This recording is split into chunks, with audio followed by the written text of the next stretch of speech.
Hey guys, welcome to the channel.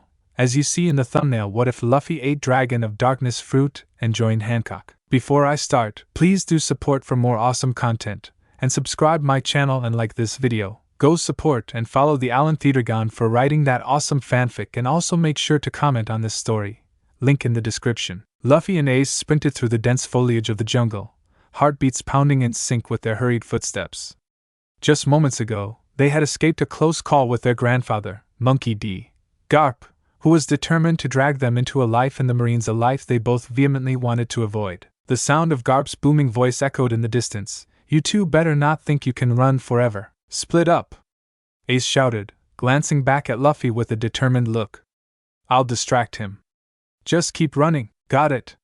Luffy replied, grinning, and without a second thought he darted into the thick jungle, branches snapping as he pushed through the undergrowth. As he weaved deeper into the wilderness, Luffy's excitement grew. Adventure always called to him, even if it was tinged with danger. However, his enthusiasm quickly transformed into panic when he realized he was completely lost. The jungle closed in around him, dark and thick, and the cries of unseen creatures filled the air. After what felt like hours of running, Luffy stumbled upon a hidden cave, half concealed by vines and shadows. He took a moment to catch his breath, the adrenaline still rushing through his veins. "Maybe I can hide in here," he thought, glancing back to see if Garp was still on his trail. Curiosity piqued, Luffy stepped carefully into the cave. The air was cool and damp, a stark contrast to the sweltering heat outside. As he ventured deeper, the dim light revealed an ancient altar at the far end, understated yet alluring. As he approached the altar, Luffy noticed something resting atop it, a dark, peculiar fruit. It looked like a mix between a ripe mango and a twisted apple, enveloped in shadows that seemed to pulsate with energy. "What is this?" he murmured, felt drawn to it. He had heard tales of devil fruits from the merchants that often visited their village, but he had never seen one up close. The fruit beckoned to him, whispering promises of power and adventure. Without thinking twice, Luffy reached out, plucking the fruit from the altar. He hesitated only for a moment, then excitedly took a bite. The moment the insipid taste hit his tongue, a concoction of bitterness and decay, he grimaced. "Ugh! That's awful!" But his curiosity pushed him to swallow it whole. Suddenly, a surge of energy pulsed through him, igniting every nerve in his body. Luffy doubled over, his body writhing and convulsing as shadows swirled around him. A strange sensation enveloped him, as if he were stretching, reshaping, transforming. He gasped, feeling scales sprout along his arms and legs, a powerful tail unfurling behind him, and a roaring energy enveloping him. This wasn't just a transformation, it was an awakening. The cave glowed ominously as shadows danced around him, and Luffy knew in that moment that he was becoming something extraordinary. "What's happening?" Luffy cried out, his voice altered, deepening into a thunderous roar. He felt great strength filling him, and for the first time, he could sense the darkness within himself, power coursing through every inch of his being. When the transformation settled, he stood not just as a boy but as a magnificent dragon, his scales shimmering with an ethereal black sheen and wings extending from his back. He was no longer just Luffy, he was a force of nature. Outside the cave, Garp's booming voice called out, still searching for him. "Luffy! Where are you? Come out and face me!" Luffy's heart raced with a new ferocity as he charged toward the entrance. "I'm coming, Gramps!" he shouted, unleashing a mighty roar, the sound reverberating through the air, a sound that was both familiar and primal. Stepping out of the cave, transformed and filled with newfound power, Luffy was ready to confront Garp. As Luffy emerged from the cave, the moonlight cast an ethereal glow on his newly transformed body, illuminating the dark scales that covered his dragon form. He stood tall and proud, gazing at his grandfather with a mix of determination and defiance. Garp had been relentless in his pursuit to make both Luffy and Ace join the Marines, a fate they were desperate to avoid. "Garp!" Luffy roared, his voice deep and resonant, echoing through the jungle. "You can't force me to be a Marine! I'll never join you!" Garp, who had just spotted Luffy, was taken aback by the sight before him. The formidable man dove to the side, narrowly avoiding Luffy's immense shadowy form as the boy-turned-dragon charged forward. Garp's eyes widened in astonishment as he tried to process the situation. "What in the world?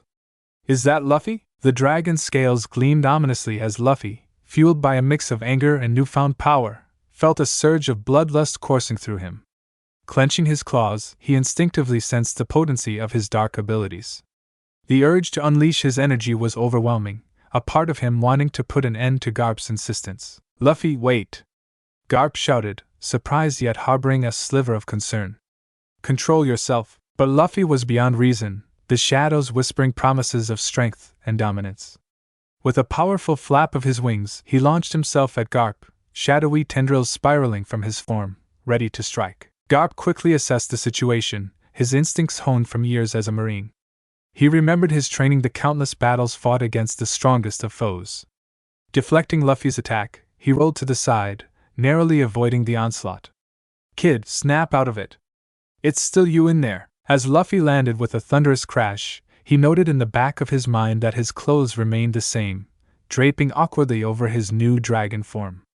The sight injected a moment of clarity amid the chaos.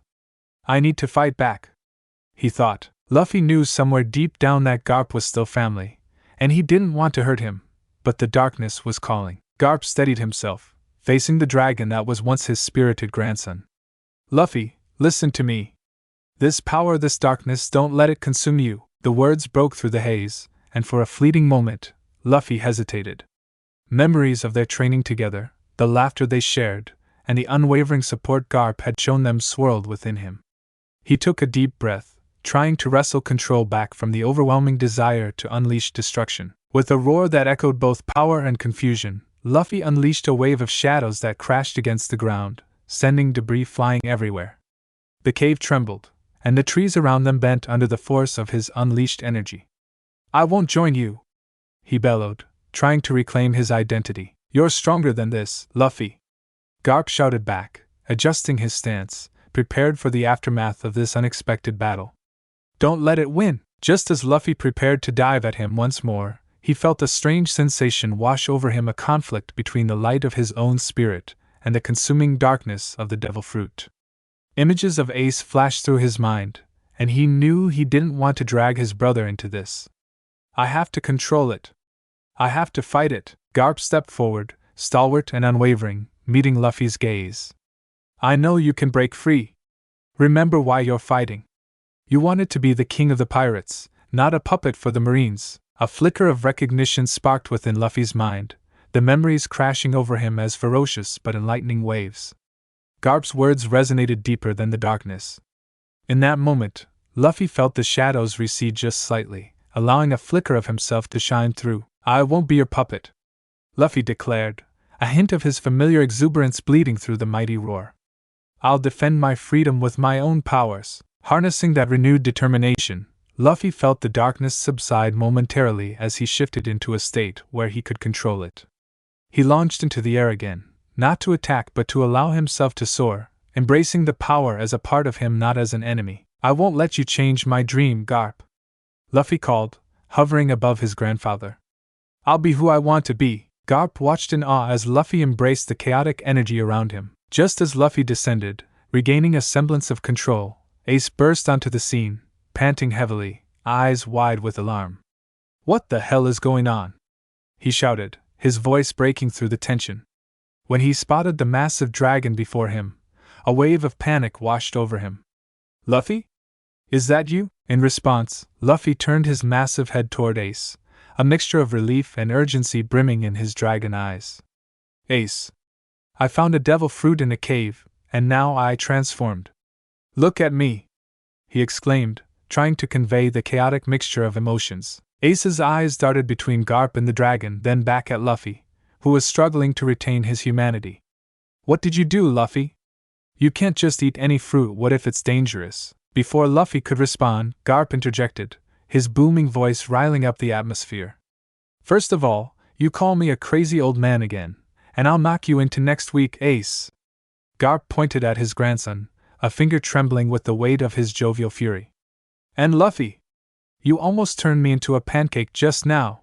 Here comes the fist of love." Suddenly, Garp swung his massive fist toward Luffy, a playful yet intimidating expression on his face.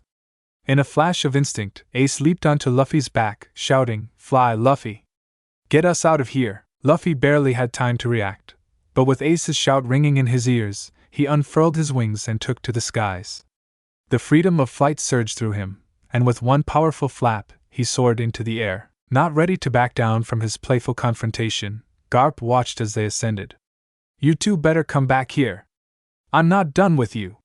His frustration boiled, but underneath it all was a hint of pride. He knew the boys were as spirited as they came. As Luffy and Ace climbed above the treetops, the cool night air rushed past them. Ace clutched his brother's neck, eyes sparkling with excitement and a touch of panic as they soared higher. "This is insane. You're a dragon. I can't believe this. And we just escaped Garp." "Yeah, but he's going to be madder than ever." Luffy laughed, his deep voice resonating with joy, even as he felt the intensity of Garp's anger simmering below. Down below, Garp stood with arms crossed, scowling at the two boys flying effortlessly above him. "You better come back here, you little rascals. If you don't land within 5 minutes, I swear I'll hunt you down," he yelled, his frustration palpable. Luffy could hardly contain his laughter, a sound deep and thunderous, filled with exhilaration. The air around them shimmered with the energy of their endless adventure. "See, Ace? This is what it means to be free." "Yeah," Ace exclaimed, feeling the rush of adrenaline. "But we should come down before he sends a fleet after us." With a playful twist, Luffy darted in a circle, causing Ace to cling tighter to him. "Let's give him something to chase." He grinned, feeling the wild energy coursing through him. "Luffy, no! We can't!" Ace's voice was drowned out by the wind as Luffy twisted and twirled in the sky, enjoying every second of being a dragon while they still could. The scene painted before them was chaotic yet exhilarating. Garp standing below, fuming as they danced above, two brothers sharing an impossible moment of joy against the backdrop of the night sky.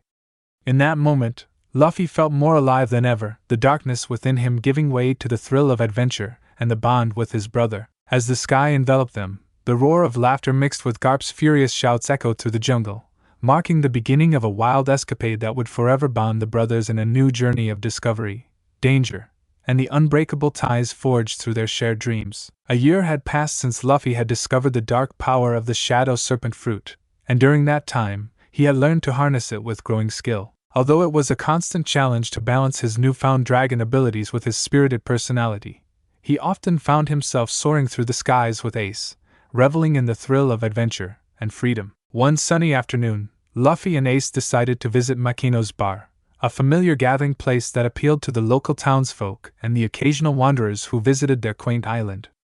The comforting scent of freshly prepared food wafted through the air as they approached. "Do you think Makino has more of those meat dishes? I could eat a whole mountain right now," Luffy exclaimed, rubbing his belly in anticipation. Ace chuckled. "You would. Just don't scare her away with your appetite this time." As they stepped inside, the warm atmosphere enveloped them, filled with laughter and lively chatter. Makino smiled at the sight of her two favorite boys, setting down a platter of steaming fish as they entered. "There you are.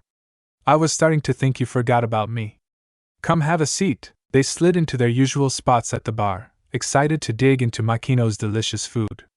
Just as they settled in, a new figure walked through the door. A man with messy red hair, a broad grin, and a straw hat slung low over his forehead strolled in with an air of confidence that instantly commanded the full attention of the room. "Shanks!" Makino exclaimed, and a glimmer of recognition sparked in the eyes of Luffy and Ace. The infamous pirate known as Shanks, captain of the red-haired pirates, had arrived on the island. His presence created a mix of excitement and nervousness among the patrons, but the charm he radiated made everyone at ease in no time. "Ah, it's great to see you again, Makino," he said, his voice booming, looking around the bar. "Who are these two rascals?" "Just a couple of rough and tumble boys," Makino replied, gesturing at Luffy and Ace with a knowing smile. "Luffy, Ace, this is Shanks.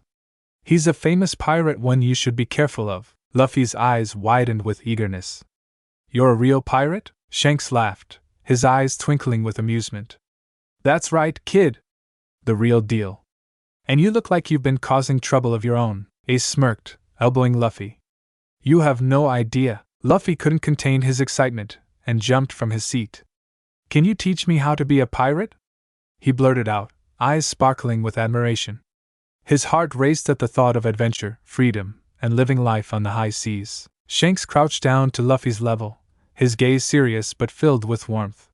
"What does being a pirate mean to you, Luffy?" "It means I can go wherever I want. I can find treasure, fight powerful enemies, and have an adventure every day," Luffy exclaimed, his determination seeping into every word. "And one day, I'll be the king of the pirates," Shanks grinned, seeing the fire in Luffy's eyes. "King of the pirates, huh? That's a lofty goal. But to become a true pirate, you have to learn to fight, make friends, and protect what matters. Haven't lost that spirit, you brat," Ace interjected, a proud smile spread across his face. "You'll get there, just don't bite off more than you can chew," Shanks chuckled, raising an eyebrow. "Sounds like you both have your share of ambition. I see the potential in you, Luffy. But be careful, the sea isn't just about fun and games.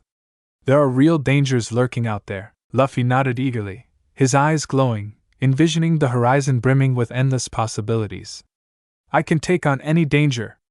Just you wait." Suddenly, the mood shifted as Shanks pulled out a small, round object from his pocket, a mysterious, glowing fruit. "Speaking of dangers, be careful what you eat," he said knowingly, eyeing Luffy. "You've tasted a devil fruit already, haven't you?" Luffy nodded, proud yet reminded of the brashness of his earlier choice. "I did. It turned me into a dragon. I love it," he replied without hesitation. Shanks tilted his head, chuckling softly. "That's quite interesting. Just remember, power comes with its consequences. Always be ready for the challenges it brings." "I will," Luffy declared, determination radiating from his every word. As Shanks shared tales of adventures on the Grand Line, the atmosphere grew vibrant. The bar was filled with the lively chatter of patrons as Shanks recounted tales of adventure when suddenly, the door swung open with a force that silenced the room. A group of rugged mountain bandits, their faces gruff and menacing, stomped in, clearly ready to stir trouble. At the front of the group was Higuma, their loud and rowdy leader, whose presence instantly made everyone tense. "Give us some sake," Higuma demanded, slamming his fist on the bar counter. "Or else." Makino remained calm, her demeanor steadfast as she replied, "I'm sorry, Higuma, but we're all out. Please leave without causing any trouble." This only fueled the bandits' anger, and they began to jeer and mock her. Shanks narrowed his eyes, recognizing the tension building. "Hey, leave her alone, you lot. You don't want to test that kind of fate." Higuma turned his gaze toward Shanks, sneering. "And what are you going to do about it, red-haired? You're all bark and no bite." Just then, Luffy, who had been watching the exchange with growing impatience, stepped forward. With a fiery determination in his gaze, he thrust out his arm. "You should leave. Now." The bandits turned to face him, and a round of cruel laughter erupted. Higuma, the leader, stepped toward Luffy, towering over him, and said mockingly, "And what are you going to do, little brat? You think you can push me around?" With a sudden flash of energy, Luffy felt the darkness inside him surge. He had learned to control his transformations as time passed, but this situation demanded a greater show of power. In a heartbeat, the air around him shifted. Luffy's stature grew rapidly from 1.20 meters to an imposing 1.80 meters. His muscle mass increased, becoming firmer and more defined. Dark scales spread across his skin, glinting ominously in the light, and his back erupted with two massive, demon-like wings that unfurled majestically, casting a shadow over the stunned patrons. Two horns sprouted from his forehead, framing his now fierce countenance. He had activated his hybrid form, and the transformation was striking. The laughter of the bandits faltered, shock replacing their arrogance as they stared at the towering figure that was once their target. "What the?" Higuma stuttered, taking a hesitant step back. "What is this?" Luffy took a step forward, his voice a deep growl tinged with authority. "I said, get out." With his newfound strength radiating from him, Luffy walked confidently toward Higuma, the weight of his transformations grounding him. The patrons watched in awe, a mix of fear and admiration swirling in the air. "You think you can just waltz in here and bully everyone? You don't belong here," Luffy added, channeling the power of the shadows around him. The mountain bandits exchanged anxious glances, their bravado rapidly dissipating in the face of Luffy's overwhelming presence. Higuma, attempting to regain some semblance of courage, scoffed, "We can take you. Aren't you just a kid?" "You should really reconsider," Luffy warned, his voice dropping to an intimidating rumble.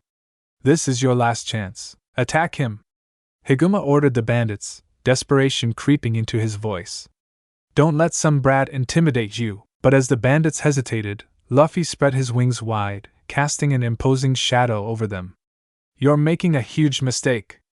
With a powerful flap of his wings, he created a gust of wind that sent the bandits stumbling backward. Luffy gathered the darkness within him, shadows swirling around his body, and narrowed his eyes, ready for anything. Just as he prepared to unleash a wave of energy, Shanks raised a hand, chuckling lightly. Hold on there, Luffy, Shanks said, stepping forward.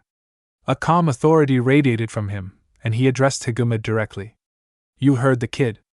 It's time for you and your friends to leave while you still can. Just as Higuma turned to leave, a reckless impulse surged within him. Driven by his stubbornness, he pulled out a dagger, snarling in defiance. Luffy, caught up in the cheers from the bar's patrons, hadn't noticed. In one swift motion, Higuma charged at him, brandishing the blade with a ferocious cry. Get lost, brat! Higuma screamed, lunging forward. With a twisted grin, he dragged the dagger across Luffy's left cheek, leaving a trail of crimson. Luffy! Ace shouted, his heart dropping as he witnessed the strike. Before Shanks could react, Luffy's expression shifted from bewilderment to fury. The pain ignited a dark fire within him, a primal rage bubbling to the surface. Shadows swirled around his body, twisting together as Luffy felt his power surge. You're going to pay for that! Luffy roared, his voice echoing with fury as he summoned his abilities. A wave of dark energy coalesced around his arm, forming into a menacing sword of shadow, gleaming ominously under the bar's light. Luffy, wait! Shanks yelled, attempting to intervene, but Luffy was beyond reason. In an explosive surge of speed, he launched himself at Higuma with the shadow sword raised high. The bandit leader froze, his face pale with fear as Luffy bore down on him. Before he could even utter a sound, Luffy struck with terrifying precision, his sword slicing through the air. In one swift motion, he decapitated Higuma, whose head fell to the ground with a sickening thud, blood splattering across the bar. The remaining bandits watched in horror, eyes wide with disbelief. Run! One of them shouted, terror flooding their veins as they turned to flee from the wrathful dragon. But as the bandits scattered, Luffy's Berserker mode took over completely. He felt the rush of bloodlust, a chilling compulsion to hunt down his enemies. In a flash, he appeared before the fleeing bandits, blocking their escape with the dark sword still pulsing with energy in his grip. Where do you think you're going? Luffy's voice was low and gravelly, resonating with unrestrained fury. But just as the first bandit stumbled to face him, Ace and Shanks sprang into action, moving quickly to intervene. Ace placed himself between Luffy and the frightened bandits, arms outstretched. Luffy, stop! They're not worth it! Ace pleaded, his eyes locking onto his brother's furious gaze. This isn't you, don't do it! Shanks added, stepping closer, his presence commanding attention. You've shown your power. You don't need to go this far, save yourself the darkness. Luffy hesitated, the fury within him battling against the voices of his brother and Shanks. The instinct to destroy waged war with the sense of reason that still flickered inside him. He paused, breathing heavily, the shadows around him pulsating in response to his rage. Luffy! Ace shouted, stepping closer, concern etched across his face. We're not those monsters. Remember what you stand for. You want to be the king of the pirates, not a killer. Slowly, Luffy's grip on the shadow sword loosened as the bloodlust began to fade. He clenched his jaw, the darkness swirling around him gradually dissipating as he willed himself to calm down. The shadows receded, and the sword vanished, leaving only a hint of the dark power that had threatened to consume him. Luffy, Shanks murmured, watching as the furious dragon turned back into the boy he knew, shaking slightly as realization hit home. Luffy stammered, his voice returning to its youthful tone. I didn't want to, I was just so angry. Ace reached out, placing a reassuring hand on Luffy's shoulder. It's okay. You showed them they can't mess with us. But let's not lose control over it. The remnants of the shock still lingered in the bar as the townsfolk took in the sight of the fallen bandit leader, and the near calamity that had unfolded. Shanks walked over, giving Luffy a firm but understanding nod. Remember, Luffy, power comes with great responsibility. You need to find balance in that strength. As the adrenaline receded, Luffy took a deep breath, looking at the chaos left in the wake of his transformation. I don't want to be that guy. I just wanted to protect everyone. Protecting is what you do, Luffy, but you have to channel that power in the right ways. The sea is about journeys, friends, and doing what's right, not just about taking vengeance. As the lively atmosphere of the bar settled after the previous chaos, Shanks took a moment to gather his thoughts. He knew he had critical information to share with Luffy and Ace, and he wanted to ensure they understood the gravity of what he was about to reveal. Listen closely, you two, Shanks began, his expression shifting to one of seriousness. I've been in contact with your grandfather, Garp, and he shared everything that's been happening. He told me about Ace being Gold, Roger's son, your extraordinary powers, Luffy, and the unfortunate fate of your friend Sabo. Luffy's and Ace's expressions turned solemn at the mention of Sabo, the friend they treasured dearly. They had often reminisced about their time together, and the reality of their friend's disappearance weighed on their hearts. Garp may want you two to become Marines, Shanks continued, looking between the boys earnestly. But he knows that if the world government discovers your heritage, they would hunt you down. It wouldn't end well. Luffy's brow furrowed, his youthful optimism momentarily clouded by the gravity of the situation. What do you mean? He asked, curiosity weaving through his concern. Luffy, you are the son of Monkey D. Dragon, the man leading the Revolutionary Army, Shanks explained, watching Luffy's eyes widen in shock. And Ace, you are the son of Gold, Roger, the Pirate King. You both carry powerful legacies. Me? I'm the son of Dragon? Luffy blinked, processing the information. The world felt bigger and more daunting, filled with instant expectations. And that's not all, Shanks continued, his voice steady and warm. You also have a mother. She is my sister, Luffy. Her name is Lilith, the most feared assassin in the world and the second in command of the Revolutionary Army. You come from a line of powerful figures, and that power will demand responsibility. Ace looked at Luffy, the weight of their lineage settling over them like a heavy cloak. What does it all mean for us? He asked quietly. Shanks smiled, the glint of adventure shining in his eyes. It means you have the potential to do extraordinary things. I want to offer you both the chance to join my crew on the Grand Line.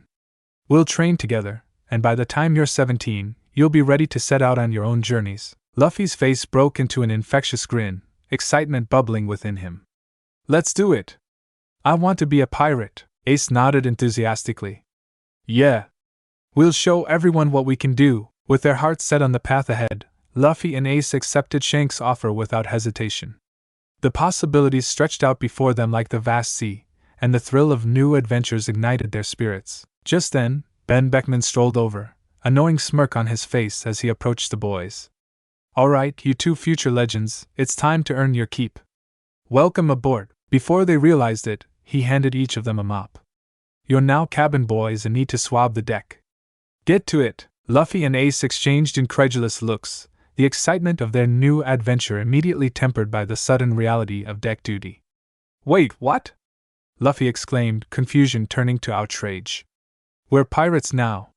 We shouldn't have to clean. Every pirate has to start somewhere, Ben replied with a chuckle. Besides, it builds character. Now get mopping. Why do we have to do this? Ace grumbled, the mop feeling uncomfortably foreign in his hands. We could be training, but despite their protests, Luffy and Ace begrudgingly began their work. They angrily swabbed the deck of Shanks' ship, the salty sea breeze playfully tugging at their clothes. Look at us, Luffy! The future king of the pirates, and the son of the Pirate King reduced to mopping. Ace sighed dramatically. Just you wait. One day, we'll be legends, Luffy declared, swinging the mop with fervor, splattering water everywhere. The laughter of their new crew filled the air around them, the camaraderie binding them together even during this mundane task. As they mopped, the anticipation of the adventure ahead lingered in the back of their minds, energizing them as they realized this was but the beginning of their incredible journey. Through the swaying ship and the splashes of water, the bond between Luffy and Ace strengthened, the promise of new experiences and daring escapades shimmering like the horizon stretching out before them. The Grand Line awaited, and they were ready to embark on the adventure of a lifetime. The Snake Princess. 4 years had flown by since Ace and Luffy joined Shanks' crew aboard the red-haired pirates. The sea had become a second home for the two brothers, each day filled with laughter, training, and the thrill of adventure. Now, at ages 12 and 14 respectively, both Luffy and Ace had grown significantly not just in stature, but in skill. Under Shanks' watchful eye, they learned the ways of hockey, unlocking abilities that would serve them well on the unpredictable seas. Despite the demanding tasks that Shanks had set before them, the camaraderie among the crew made the labor feel rewarding. Yet, the weight of responsibility sometimes felt heavy. On one particular day, with the sun blazing overhead, Shanks assigned Luffy a crucial task to patrol an uninhabited island within his territory, warning him to be on the lookout for any suspicious activities. As Luffy explored the island's rugged terrain, he stumbled upon a scene that ignited a familiar fire within him. A group of slavers, their faces twisted with malice, had gathered around a group of captured civilians. The sight sent a jolt of anger through Luffy. Scum of the earth! He cursed under his breath, clenching his fists. He had heard plenty about the despicable deeds of slavers, and now he was witnessing it firsthand. Without hesitation, Luffy entered the clearing. The slavers were laughing, their cruel taunts echoing in the air, but the moment they spotted him, their expressions shifted from mirth to confusion. "Who's this brat?" one of them sneered, brandishing a whip. "Get lost, kid, before you get hurt." Luffy's heart raced with a mix of fury and determination. "Let them go!" he shouted, his voice unwavering. "You have no right to hold them like this." The slavers laughed, dismissing him as a mere child. "What do you think you can do? You're alone." But Luffy had grown far beyond what they could ever anticipate. Closing his eyes for a moment, he summoned the darkness lurking within him, channeling the power of his dragon transformation. He felt the shadows coalesce around him, dark scales emerging and wings unfurling from his back, transforming him into a formidable creature of nightmares. With a menacing roar, Luffy unleashed his full dragon form, casting a shadow over the slavers as he towered above them. The laughter died in their throats, replaced by terror as they realized their impending doom. "Get him!" one of the slavers shouted, but their cries fell on deaf ears. Luffy lunged forward, cutting through their ranks like a tempest. With each strike of his claws and waves of shadowy energy, he laid waste to them, merciless and relentless. He didn't believe in mercy for those who thrived on pain and suffering. In the midst of the chaos, as the last of the slavers fell, Luffy found himself catching his breath. His chest heaved with exertion, and he gazed around the clearing, the defeated bodies of the slavers strewn across the ground. But amidst the wreckage, his gaze fell upon something that sent his heart racing anew. A young girl, about his age, chained and battered, her beauty slightly marred by the hardships she had faced. "Hey!" Luffy called out, rushing toward her. "Are you okay?" The girl looked up at him, her eyes glistening with both pain and a hint of hope. "I don't know," she whispered, trembling slightly. As he reached her, he noticed the deep bruises and cuts on her arms, tokens of her suffering. "Hold on. I'll get you out of here!" Luffy exclaimed, determination igniting within him. He quickly inspected the chains binding her, and with a flick of his claws he shattered them, freeing her from her captivity. She stumbled free, a look of gratitude shining through her pain. "Thank you, but who are you?" "I'm Monkey D. Luffy," he declared, pride swelling in his chest. "I'm going to be the king of the pirates. And you're safe now." The corners of her lips twitched upward as she regarded him, the spark of hope rekindling in her heart. "I'm Boa Hancock," she introduced, her voice soft but resilient. Luffy grinned wide, the gravity of the situation lifting slightly as he saw the faint smile on her face. "You won't need to worry anymore, Hancock. I won't let anyone hurt you again." As they began to leave the clearing, Luffy felt a strange connection with Hancock, something deeper than he could put into words. She looked at him with an expression that mixed awe and gratitude, and for the first time since her capture, she felt a sense of safety. Once Luffy had returned to his human form, he turned to Hancock, curiosity sparkling in his eyes. "Are you from this island?" he asked, brushing aside the remnants of their recent conflict, eager to learn more about the girl he had just saved. To my surprise, no, Hancock replied, her voice soft but steady. "I'm from Amazon Lily, the island of women, and home to the Kuja pirates." Her words were laced with pride, but the shadow of her past marred her expression. "I was enslaved for 3 years. Luffy's heart sank as he listened to her tale. 3 years? That's awful!" he exclaimed, anger rising in him once again. "How did they capture you?" "I managed to escape once, but the slavers tracked me down before I could make it back home. They've captured my younger sisters, Sandersonia and Marigold. They're still slaves for a world noble." Her voice trembled, the weight of her words hanging heavy in the air. A fierce determination welled up within Luffy.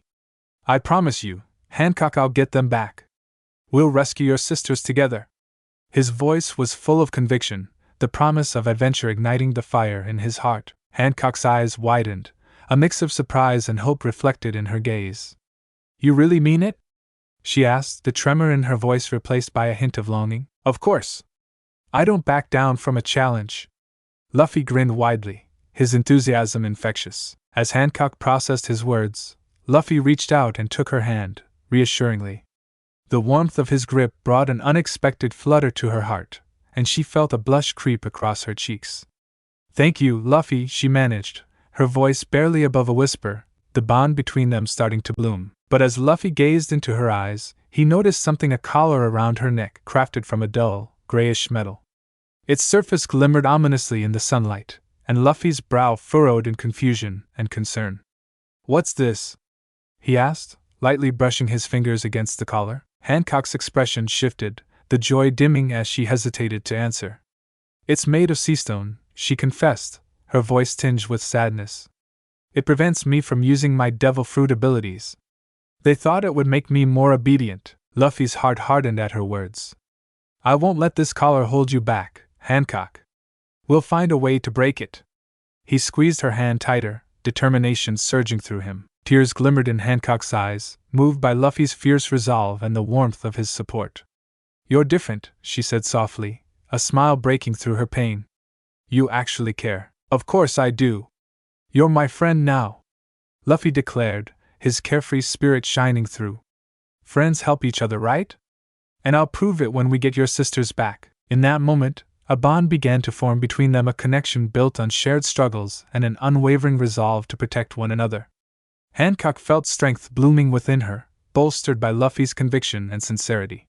For the first time in a long while, she felt hope flickering in her heart. Let's get moving then, Luffy said, taking her hand and leading her away from the aftermath of the slavers' camp. We need to find a way to regroup and figure out our next steps. With your sisters out there, we don't have time to waste. High above the bustling island, Luffy soared gracefully through the azure sky, his magnificent dragon form glimmering in the sunlight. The wind whipped through his scales as he glided effortlessly, Hancock securely perched on his back. The thrill of flying ignited an uncontainable excitement within them both. After a few moments of breathtaking aerial display, Luffy turned his head slightly, glancing back at Hancock. With curiosity dancing in his eyes, he asked, So, what's your devil fruit power? I want to know more. Hancock took a deep breath, feeling a rush of vulnerability as she prepared to share this part of herself. I ate a mystical Zoan fruit, she began, her voice steady but tinged with a hint of apprehension. It allows me to transform into a Gorgon, a snake-like creature with snakes for hair, and my body takes on a serpent-like form. I can also turn people into stone if they look into my eyes. Luffy's eyes widened, stars twinkling in his gaze as awe washed over him. That's so cool. You can turn people into stone? I can't wait to see it. He laughed excitedly, his enthusiasm palpable. Hancock felt a heat rise in her cheeks, surprised by his reaction. She had feared he would see her as a monster, a terrifying being to be avoided. Instead, he was excited. You really think it's cool? She asked, her tone softening. Of course. You have an awesome power, Luffy replied, the joy in his voice ringing free. I think it makes you special. Feeling a warmth rush through her, Hancock dared to ask, Where are we going after this? Luffy flashed a huge grin, the thrill of their adventure energizing him. We're going to Sabaody. I want to introduce you to my friend, Rayleigh, and his wife, Shaki.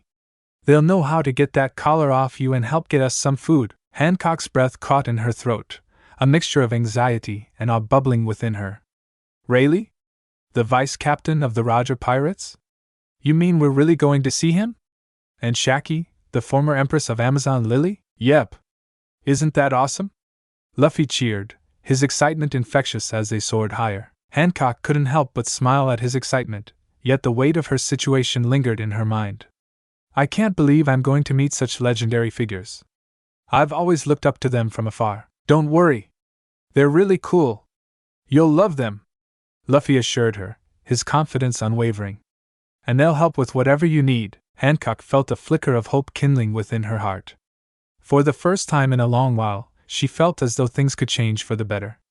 With Luffy by her side, perhaps freedom wasn't just a dream, maybe it was something they could grasp together. As Luffy flew on, the blue horizon stretched before them, embodying endless possibilities awaiting exploration.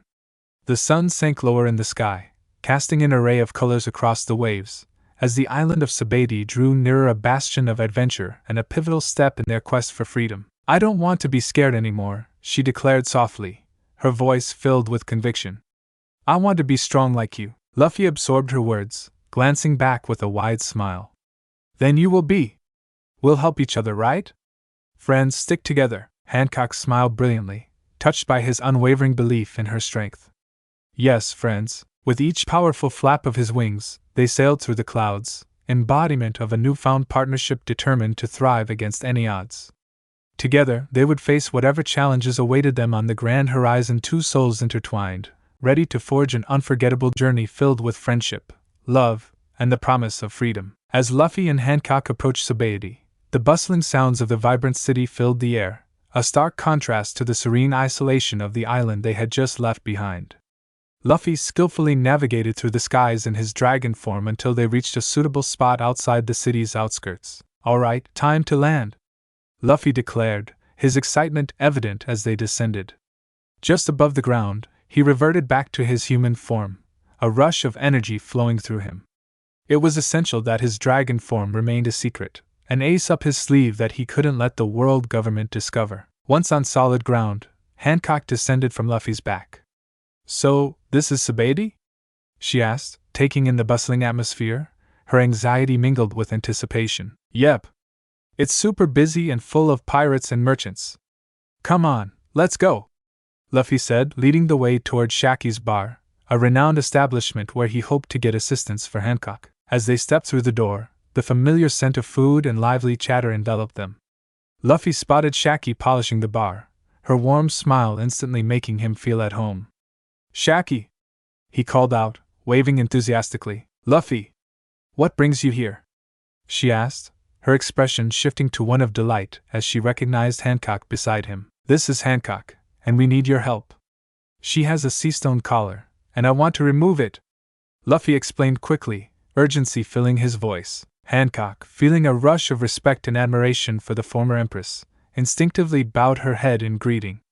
"It's an honor to meet you, Shaki," she murmured, her voice laced with reverence. "None of that formality in here, dear," Shaki replied with a chuckle, waving a hand dismissively. "You're among friends.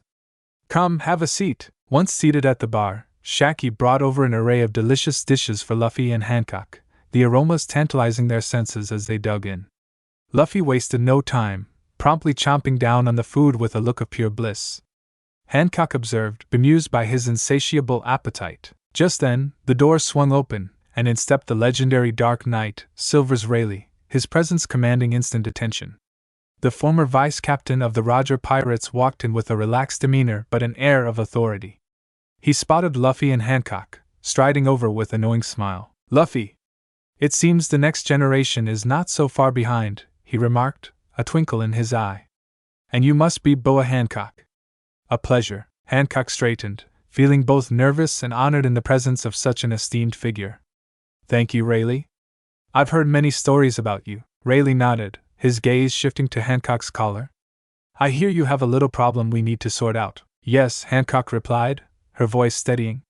"This seastone collar, it prevents me from using my abilities." "Sit tight," Rayleigh instructed. He pulled out a small set of tools and began examining the collar closely. "I can remove it for you, no problem." Luffy watched with eager anticipation as Rayleigh worked, adrenaline rushing through him at the thought of Hancock regaining her strength. This was a pivotal moment, one that would change everything for her. After a few moments of focused effort, Rayleigh's experienced hands finally found the mechanism that held the collar in place.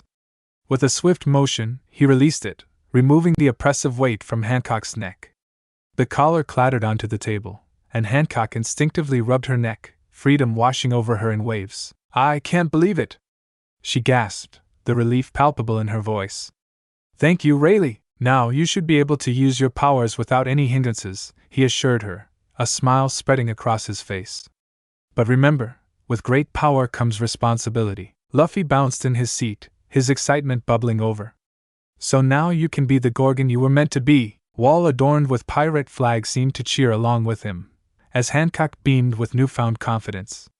"I won't forget this kindness," she declared, feeling empowered for the first time in years. Hancock felt an overwhelming wave of joy wash over her as the collar fell away, freeing her from the years of bondage and despair. In a moment of pure gratitude, she threw her arms around Luffy, pulling him into a tight embrace. "Thank you, Luffy! I'm finally free." Caught by surprise, Luffy's face turned bright red, and he stammered, "No problem." Just then, amidst the thrill of the moment, Hancock eyed him gently on the cheek, a gesture filled with warmth and affection. The room erupted in laughter at Luffy's blushing face. Rayleigh chuckled while Shaggy couldn't help but smile as they watched the boy's flustered reaction. Well, looks like there's some chemistry brewing here," Rayleigh mused playfully, enjoying the sight of Luffy's embarrassment. However, the realization of her newfound freedom soon weighed heavily on Hancock's heart. Her thoughts flickered to her sisters, Sandersonia and Marigold, who were still missing. "Luffy," she began, her voice now serious, "I need to save my sisters." "But how?" Before Luffy could respond, Rayleigh interjected with a calm, thoughtful expression. "You should contact Luffy's mother. She might have some influence or resources that could help you in your search." Hancock's eyes sparkled with curiosity as she asked Luffy, "Who is your mother?" Luffy, knowing that he could trust Hancock completely, decided to share a part of his family's history with her. Reaching into his pocket, he pulled out a worn wanted poster.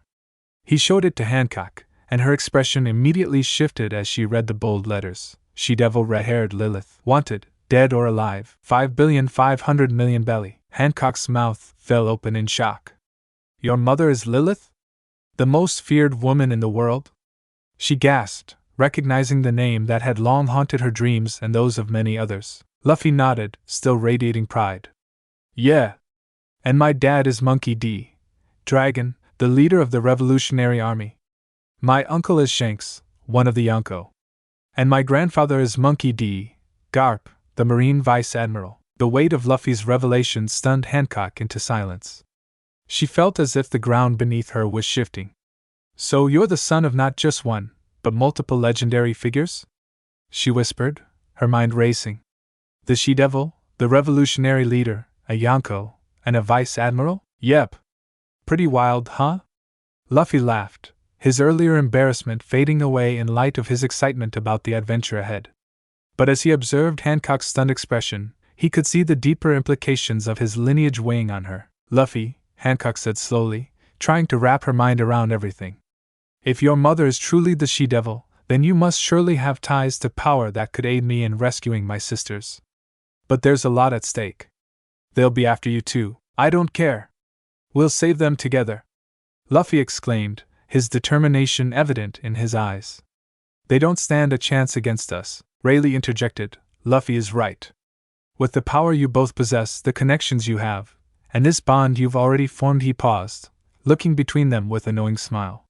"You both stand a better chance than any." Shaggy leaned against the bar, arms crossed and a bemused grin on her face. "So, it sounds like we have quite an adventure ahead of us. First, we contact Lilith, and then we take action. We can't let those world nobles keep your sisters captive any longer." As the reality of their new mission began to sink in, Hancock felt a renewed sense of purpose fuel her spirit.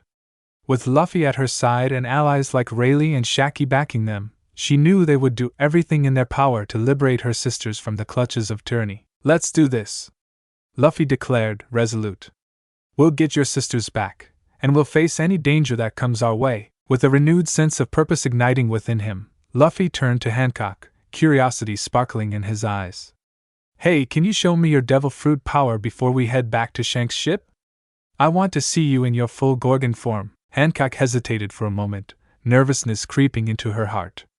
Though she had regained her freedom, she was still unsure of how her transformation would be received, especially by someone she had grown to care about. But looking into Luffy's eager eyes, she felt a sense of comfort and trust that inspired her to agree. "All right, but promise to be careful, okay?" Hancock replied, her voice slightly trembling with anticipation. Luffy nodded enthusiastically, the excitement bubbling within him as the bar emptied out. He felt this was a safe space to witness her transformation without interruption. "I promise.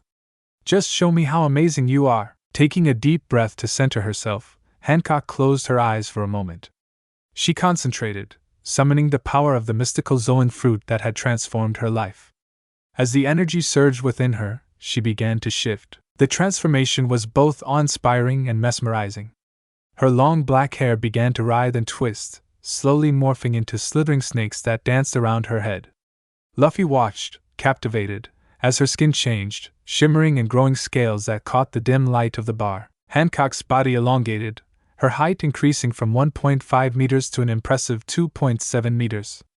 Her graceful form melded with a serpentine elegance, and her legs merged together, forming a large snake-like tail that coiled elegantly behind her. Her once blue eyes transformed into a striking yellow, mirroring the reptilian gaze of her Gorgon nature.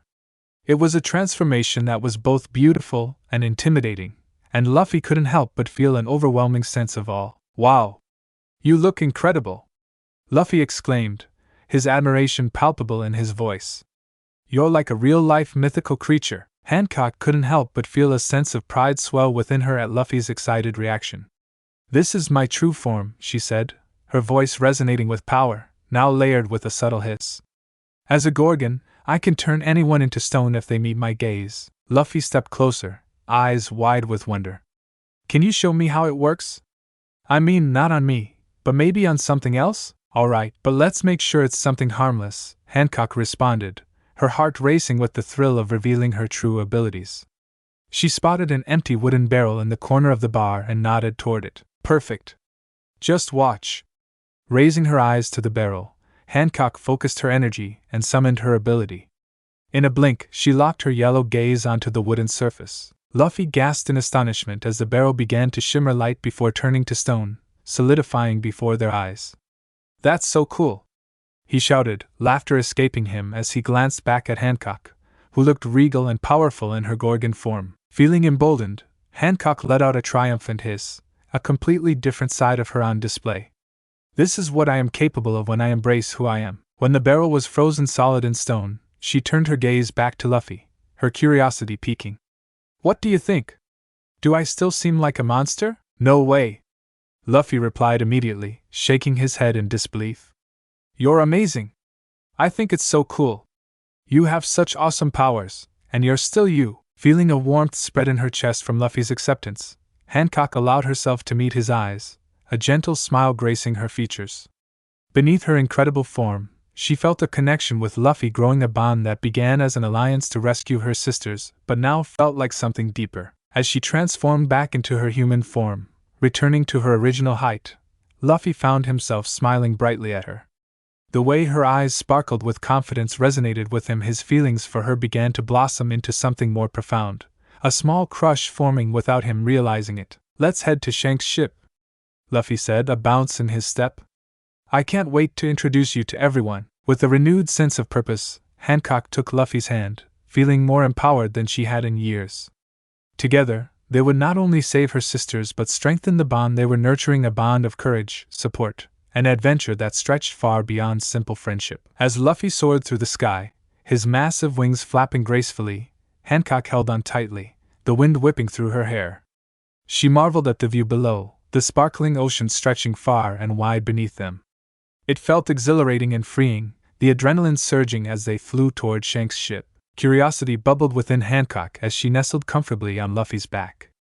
"So, what are your parents like?" she asked, wanting to learn more about the extraordinary lineage Luffy hailed from. "Have you always been close with them?" Luffy's expression brightened with a cheerful grin. "Oh yeah? I actually met my mom and dad 2 years ago," he replied, his tone filled with excitement at the memories. "Even with what people say about them, they're really good people. My mom used to come visit me all the time." Hancock found herself captivated, genuinely curious about the legendary figures that were Luffy's parents. "What's your mother like?" she pressed, her interest piqued. Luffy laughed, an affectionate gleam in his eyes as he recounted a particular memory. "She's super strong. There was this one time when she came to visit me and Ace. We thought we could take her in a spar, just for fun. But she completely trounced us." He chuckled at the memory, shaking his head. "Really? What happened?" Hancock leaned in, intrigued by the story. "Well, Ace has the flame fruit, and with our combined plans to show off, we thought we could take on my mom," Luffy said, grinning at the recollection. "But she just used her conqueror's haki and defeated us both in 5 seconds. 5 seconds? Hancock echoed, her eyes wide with disbelief. You mean to say you and Ace, two strong boys, lost that quickly? Yup. Luffy laughed, the sound full of joy. She doesn't even need to fight. Her presence alone is enough to knock us out cold. It was so embarrassing but also kind of amazing. It really showed us just how strong she is. Hancock felt a mix of admiration and wonder wash over her. The thought of Luffy's mother instilled a new kind of respect for the powerful lineage from which they both hailed. Your family sounds incredible, she remarked, feeling humbled and drawn closer to him. I can only imagine how tough and strong-willed they must be. Luffy's expression shifted slightly, a hint of worry creeping into his voice. You know, she also told Ace and me that we should always be kind to girls, he reverted back, his tone less enthusiastic. She really made sure of it. Kind to girls? What do you mean? Hancock asked, curious as she picked up on Luffy's unease. Luffy hesitated before a flood of memories came rushing back. Well, there's this one time she took Ace and me on a trip. She told us we were going to see a friend of hers, a man named Ivankov. Hancock's eyebrows raised, intrigued. Ivankov? Yeah. It was a wild experience. Luffy continued, his voice trailing off, revealing an inclination to relive what initially seemed like an adventure but quickly morphed into an escapade of embarrassment. Flashback. Luffy and Ace stood beside Lilith, who wore a confident smile as she led them through the vibrant land. You boys are going to learn an important lesson today, she had said, eyes gleaming with mischief as they entered a colorful region known as Transform Island. Where are we going, Mom? Luffy had asked, bouncing excitedly. We're visiting my friend Ivankov, and I want to make sure you both understand how to treat girls with respect, she replied cryptically, prompting looks of curiosity from both boys. As they arrived on the island, Luffy and Ace had been utterly shocked and horrified by what they witnessed, an entire island filled with cross-dressers, all with flamboyant attire and an exaggerated sense of drama. What is this place? Luffy stammered, wide-eyed at the sights around him. It's unique, to say the least, Lilith remarked with a laugh as Luffy and Ace exchanged bewildered glances. Before they could process anything further, they were ambushed by numerous lively individuals adorned in dresses, makeup, and accessories, the entire spectacle overwhelming. Look at these strapping boys. They would look fabulous in a dress, one crossdresser exclaimed, grabbing hold of Luffy as he tried to wrench away. No! Get off me! Luffy shouted in panic, running away. Ace quickly followed suit, the two of them sprinting for their lives amidst loud laughter echoing around them. Aunt Lilith! Help! Ace called, barely keeping pace as they dodged enthusiastic pursuers eager to dress them up. Remember what I taught you! Lilith called after them, amusement ringing in her voice. Be kind to girls. To make matters worse, Luffy and Ace soon realized that Lilith had placed sea-stone cuffs around their wrists before arriving at the island, rendering them powerless. With no way to unleash their strength or escape, the boys found themselves desperately fleeing from their enthusiastic pursuers. Flashback ends. Returning to the present, Hancock couldn't help but laugh at the vividness of the tale Luffy had just shared. Oh my gosh, you two were chased by crossdressers? That sounds like a nightmare. Luffy's face flushed crimson, embarrassment flooding him as he recalled the absurdity of that day. Yeah, a nightmare that took hours to escape from. And Mom just watched while we ran for our lives. He groaned, burying his head in his hands. This is too much. He lamented, feeling the sting of humiliation wash over him again. Luffy, Hancock said, a teasing smile still playing on her lips, it's honestly hilarious. Your mom was just trying to teach you a lesson in respect, but it sounds like you both learned a whole lot more. As Luffy and Hancock landed gracefully on the deck of Shanks' ship, the familiar scent of salt and the sound of waves crashing enveloped them. In an instant, Luffy reverted back to his human form, taking a deep breath as they prepared to meet the rest of the crew. Hey everyone, I'd like you to meet Hancock, Luffy announced, his excitement bubbling as he gestured to the stunning girl beside him. Shanks, ever the opportunist, grinned widely, his eyes sparkling with mischief. Ah, Luffy! I see you finally found a girlfriend. What a surprise! He teased, not missing a chance to poke fun at his nephew. Luffy's face turned bright red, a mixture of embarrassment and indignation flooding him. Shanks! It's not like that! He protested, wanting to argue but realizing that the words barely came out before Hancock took his hand gently, making him blush even deeper. Hancock raised an eyebrow, a sly smile appearing on her lips as she looked at Luffy and then back at Shanks. Why are you making fun of him? I don't see any of you with a girlfriend. Do you all prefer the company of other men? She shot back, her tone light yet carrying an undercurrent of challenge. The crew and Shanks were taken aback, caught off guard by Hancock's boldness. Shanks sputtered, his cheeky grin faltering for a moment as the crew exchanged awkward glances. Well, we just haven't found the right ones yet, he stammered, a hint of embarrassment creeping onto his face. Luffy watched the transformation in Shanks' demeanor, both amused and proud of Hancock's confidence.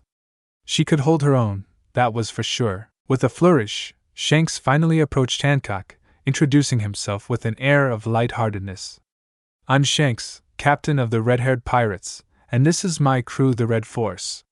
You've certainly made an impression on Luffy here. Just as the atmosphere began to lighten again, Ace, who stood nearby, interjected with a smirk, "What's a little girl like you going to do around here anyway?" Hancock's bright eyes sparkled with mischief as she turned her gaze towards Ace. "Don't make me tell your aunt that you've been disrespectful to girls," she warned playfully, a knowing grin on her face. Yes, Luffy told me all about her. The shock at the revelation was palpable, and everyone turned their attention to Ace, whose teasing demeanor began to waver. "Wait, you know my aunt? Of course. She's a fierce woman," Hancock replied, their banter bringing a sense of familiarity to the crew. With a nod from Luffy, the atmosphere shifted as Hancock prepared to showcase her Gorgon form. As she transformed again, her long black hair became a writhing mass of snakes, her skin shimmering with scales, and her body elongating. She stood towering and powerful, radiating strength and confidence in her full Gorgon form. "See? I can take care of myself," she declared, her yellow eyes locking onto Ace with a playful yet serious gaze. "You shouldn't underestimate me." Luffy was awestruck, pride swelling in him as he watched Hancock confidently hold her ground. Ace raised both hands as a gesture of surrender, chuckling at the display. All right. No need to turn me to stone." He couldn't help but admire her spirit, the balance of beauty and power she embodied. The crew erupted into laughter, the camaraderie igniting among them as they embraced the lightheartedness of the moment. It was clear that Hancock had not only captivated Luffy's heart, but had also earned the respect of Shanks and the red-haired pirates. The atmosphere on Shanks' ship shifted as he turned to Hancock, the playful banter fading into seriousness. "Hancock," he said, his tone steady and somber, "I received a message from Rayleigh. I need to ask you something important." Hancock's expression grew a little tense, knowing what was coming next. "What is it?" she asked, bracing herself for the question. "Do you have the mark of the celestial dragons on your back?" Shanks inquired, his gaze unwavering. With sadness and embarrassment clouding her features, Hancock nodded silently. The mark was a painful reminder of her past, a branding that signified her former status as a slave.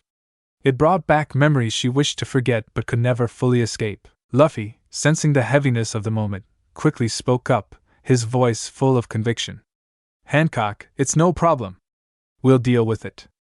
He pointed toward the ship's sniper, Yasopp, who was casually cleaning his weapon at the side. "Yasopp is a skilled tattoo artist. He can cover it up for you." Hancock looked at Luffy, hope sparking in her eyes as the warmth of his support made her heart flutter. The idea of removing that mark, the last chain binding her to her painful past, filled her with a sense of liberation. With a smile creeping back, she thanked Luffy, her heart swelling with gratitude. "I'd love that. It would mean so much to me to finally be free of that mark," she admitted, her voice trembling with emotion. "Yeah. And I want one too. Just to show my support," Luffy declared hastily, his excitement shining brightly. Just as the atmosphere lightened and laughter began to ripple through the crew, an authoritative voice cut through the air, commanding immediate attention. "What did you say, Luffy?" Everyone turned to see a woman emerging from the shadows at the main mast, her presence demanding respect and a hint of fear. She wore a cloak that shrouded her face, and two katana glinted at her side, the unmistakable aura of strength surrounding her. It was Lilith! Shanks gasped quietly, straightening up as he recognized the formidable figure. The woman stepped forward, her piercing gaze fixated on Luffy. "I told you no tattoos before you turned 17. Is that clear?" Luffy blinked in surprise, realizing he had just been caught in a moment he hadn't anticipated. He began, stammering a bit, his bravado faltering under the intensity of her gaze. The crew, stunned into silence, watched the exchange with bated breath. They had all heard stories of Lilith and her fierce reputation, both as a powerful figure and as Luffy's mother. I was only trying to help, Luffy finally said, standing tall despite the growing tension. If Hancock wants to remove her mark, that should be okay. It's part of her being free. Hancock stepped forward, sensing the protective energy emanating between them. Lilith, you must understand this mark has been a burden for me. With Luffy's help, I want to finally let go of that part of my past. Lilith's expression softened slightly as she regarded Hancock. It's not just about the mark, Hancock. You need to be ready to face the future, unbound by what was. This is a matter of mental strength as much as it is physical. I understand, Hancock replied, her voice steady. But I want to take this step forward. It's a part of reclaiming my identity. Lilith studied Hancock closely, weighing her resolve. Very well, she finally conceded, nodding slowly. If you are truly ready to cast off those chains, then I will allow it. But Luffy, she added, turning her attention back to him, you are still my son. This is non-negotiable. No tattoos until you're of age. Luffy puffed out his cheeks, trying to suppress a pout. Fine. But I just wanted to support her. In that moment, the tension faded into a softer atmosphere, and laughter trickled back among the crew. Shanks beamed at Luffy's stubbornness, appreciating the unwavering spirit that ran through him, a spirit like his mother's. As the day continued on the ship, Hancock felt an overwhelming sense of acceptance wash over her. Surrounded by this crew, her true form boldly displayed, and with Luffy and his family supporting her, she felt empowered for the first time in years. She was not defined by her past. She was ready to embrace the future. 2 years of hell. Feeling the acceptance and support from Luffy and the crew surrounding her, Hancock took a deep breath, summoning the courage to share the darker aspects of her past with Lilith. Her heart weighed heavily as she spoke about her sisters, the bond that drove her to reclaim their freedom. Lilith, I need to tell you about my sisters, Sandersonia and Marigold, Hancock began, her voice trembling with emotion. They are still trapped by a man named St. Jonas. He is cruel, driven by his obsession with collecting reptiles, and he treats my sisters like pets because of their devil fruits like mine. Their powers are snake-themed. As she recounted their plight, her heart ached. I was deemed too dangerous, so he put the seastone collar around my neck to suppress my abilities. I'm forced to clean and help in the kitchen, catering to his whims. But the worst is how he treats my sisters. They've been subjected to shock collars, displayed like trophies. He shocks them for fun or to torture me. It's monstrous. Lilith listened intently, her expression shifting from curiosity to undeniable fury. That is reprehensible, she said, her voice low and steady. No one should have to endure that, let alone your family. Hancock nodded, tears shimmering in her eyes. I feel so powerless watching them suffer. Every day, I wonder if I'll ever see them again or rescue them from that hell. The weight of her words hung heavy in the air, the truth of their suffering seeping into the breaths of everyone present. Lilith's heart burned with anguish and determination. You're not powerless, Hancock. You have us now, she reassured, her voice brimming with empathy and resolve. As the group huddled together on the ship, Lilith's brow furrowed in thought, a flicker of recognition striking her. The name St. Jonas resonated within her, and the pieces began to align. Wait a minute, she said, her voice sharp and focused. I know that name. He's a target for the Revolutionary Army. The others exchanged curious glances, captivated by the sudden revelation. What do you mean? Hancock asked, her heart racing with hope. Lilith continued, her demeanor intensifying. In 2 years, he'll be traveling to an island in the West Blue. Those celestial idiots must inform other higher nobility about their plans at least 3 to 4 years in advance to ensure everything goes smoothly when they arrive. This means we have a perfect opportunity to strike. Luffy and Hancock listened intently, the urgency of the moment stirring determination within them. So, we can really rescue my sisters? Hancock asked, a hopeful spark igniting in her eyes. Yes, Lilith affirmed, a fierce resolve taking hold. But this won't be a walk in the park. No, this will require training, preparation, and commitment from all of you. I will train you personally. Train us? Luffy exclaimed, a mix of excitement and trepidation in his voice. Yes, Lilith confirmed, crossing her arms as she fixed her fierce gaze on them. These next 2 years will be hell on earth. You need to be ready for anything, especially if we're going to take down someone like St. Jonas. His position as a celestial dragon gives him access to power and influence beyond your imagination, along with dangerous defenses. You can count on us, Luffy exclaimed, adrenaline surging. We'll work hard to get stronger whatever it takes. Hancock nodded, resolve solidifying within her. If it means I can rescue my sisters and free them from that monster, I'm all in. Good, Lilith said, her expression softening slightly as she looked at them. This will be a trial by fire, but I believe in all of you. 2 days had flown by in a whirlwind of preparation, anticipation, and excitement as Luffy, Ace, and Hancock anxiously awaited the start of their rigorous training under Lilith's guidance. The trio set sail to a deserted island that rose from the ocean like a hidden gem, surrounded by sparkling turquoise waters. As they arrived on the sandy shores, the setting sun cast a vivid orange and pink hue across the sky. Lilith stood before them, her expression serious but her eyes brimming with determination. Welcome to your new home for the next 8 months, she announced, the sound of waves crashing behind her. This is where you'll train. Ace looked around with a flicker of excitement in his eyes. It's beautiful, he remarked, taking in the lush greenery and the promise of adventure that lay ahead. This is where you'll become warriors, Lilith continued, her voice unwavering. For the first 4 months, I'll teach you how to use a weapon. Then, in the following 4 months, we'll focus on perfecting your haki. I have a feeling that all 3 of you possess the King's Will, or Conqueror's haki, like I do. Luffy nodded eagerly, adrenaline surging through him. I can't wait to get started. Once you understand your weapons and your haki, we'll train you to fight using your devil fruit powers in combination with your weapons and haki, Lilith explained, her tone grave yet inspiring. This training will be tough, but it's necessary. After that, we'll head to the main base of the Revolutionary Army, where you'll undertake missions to gain experience.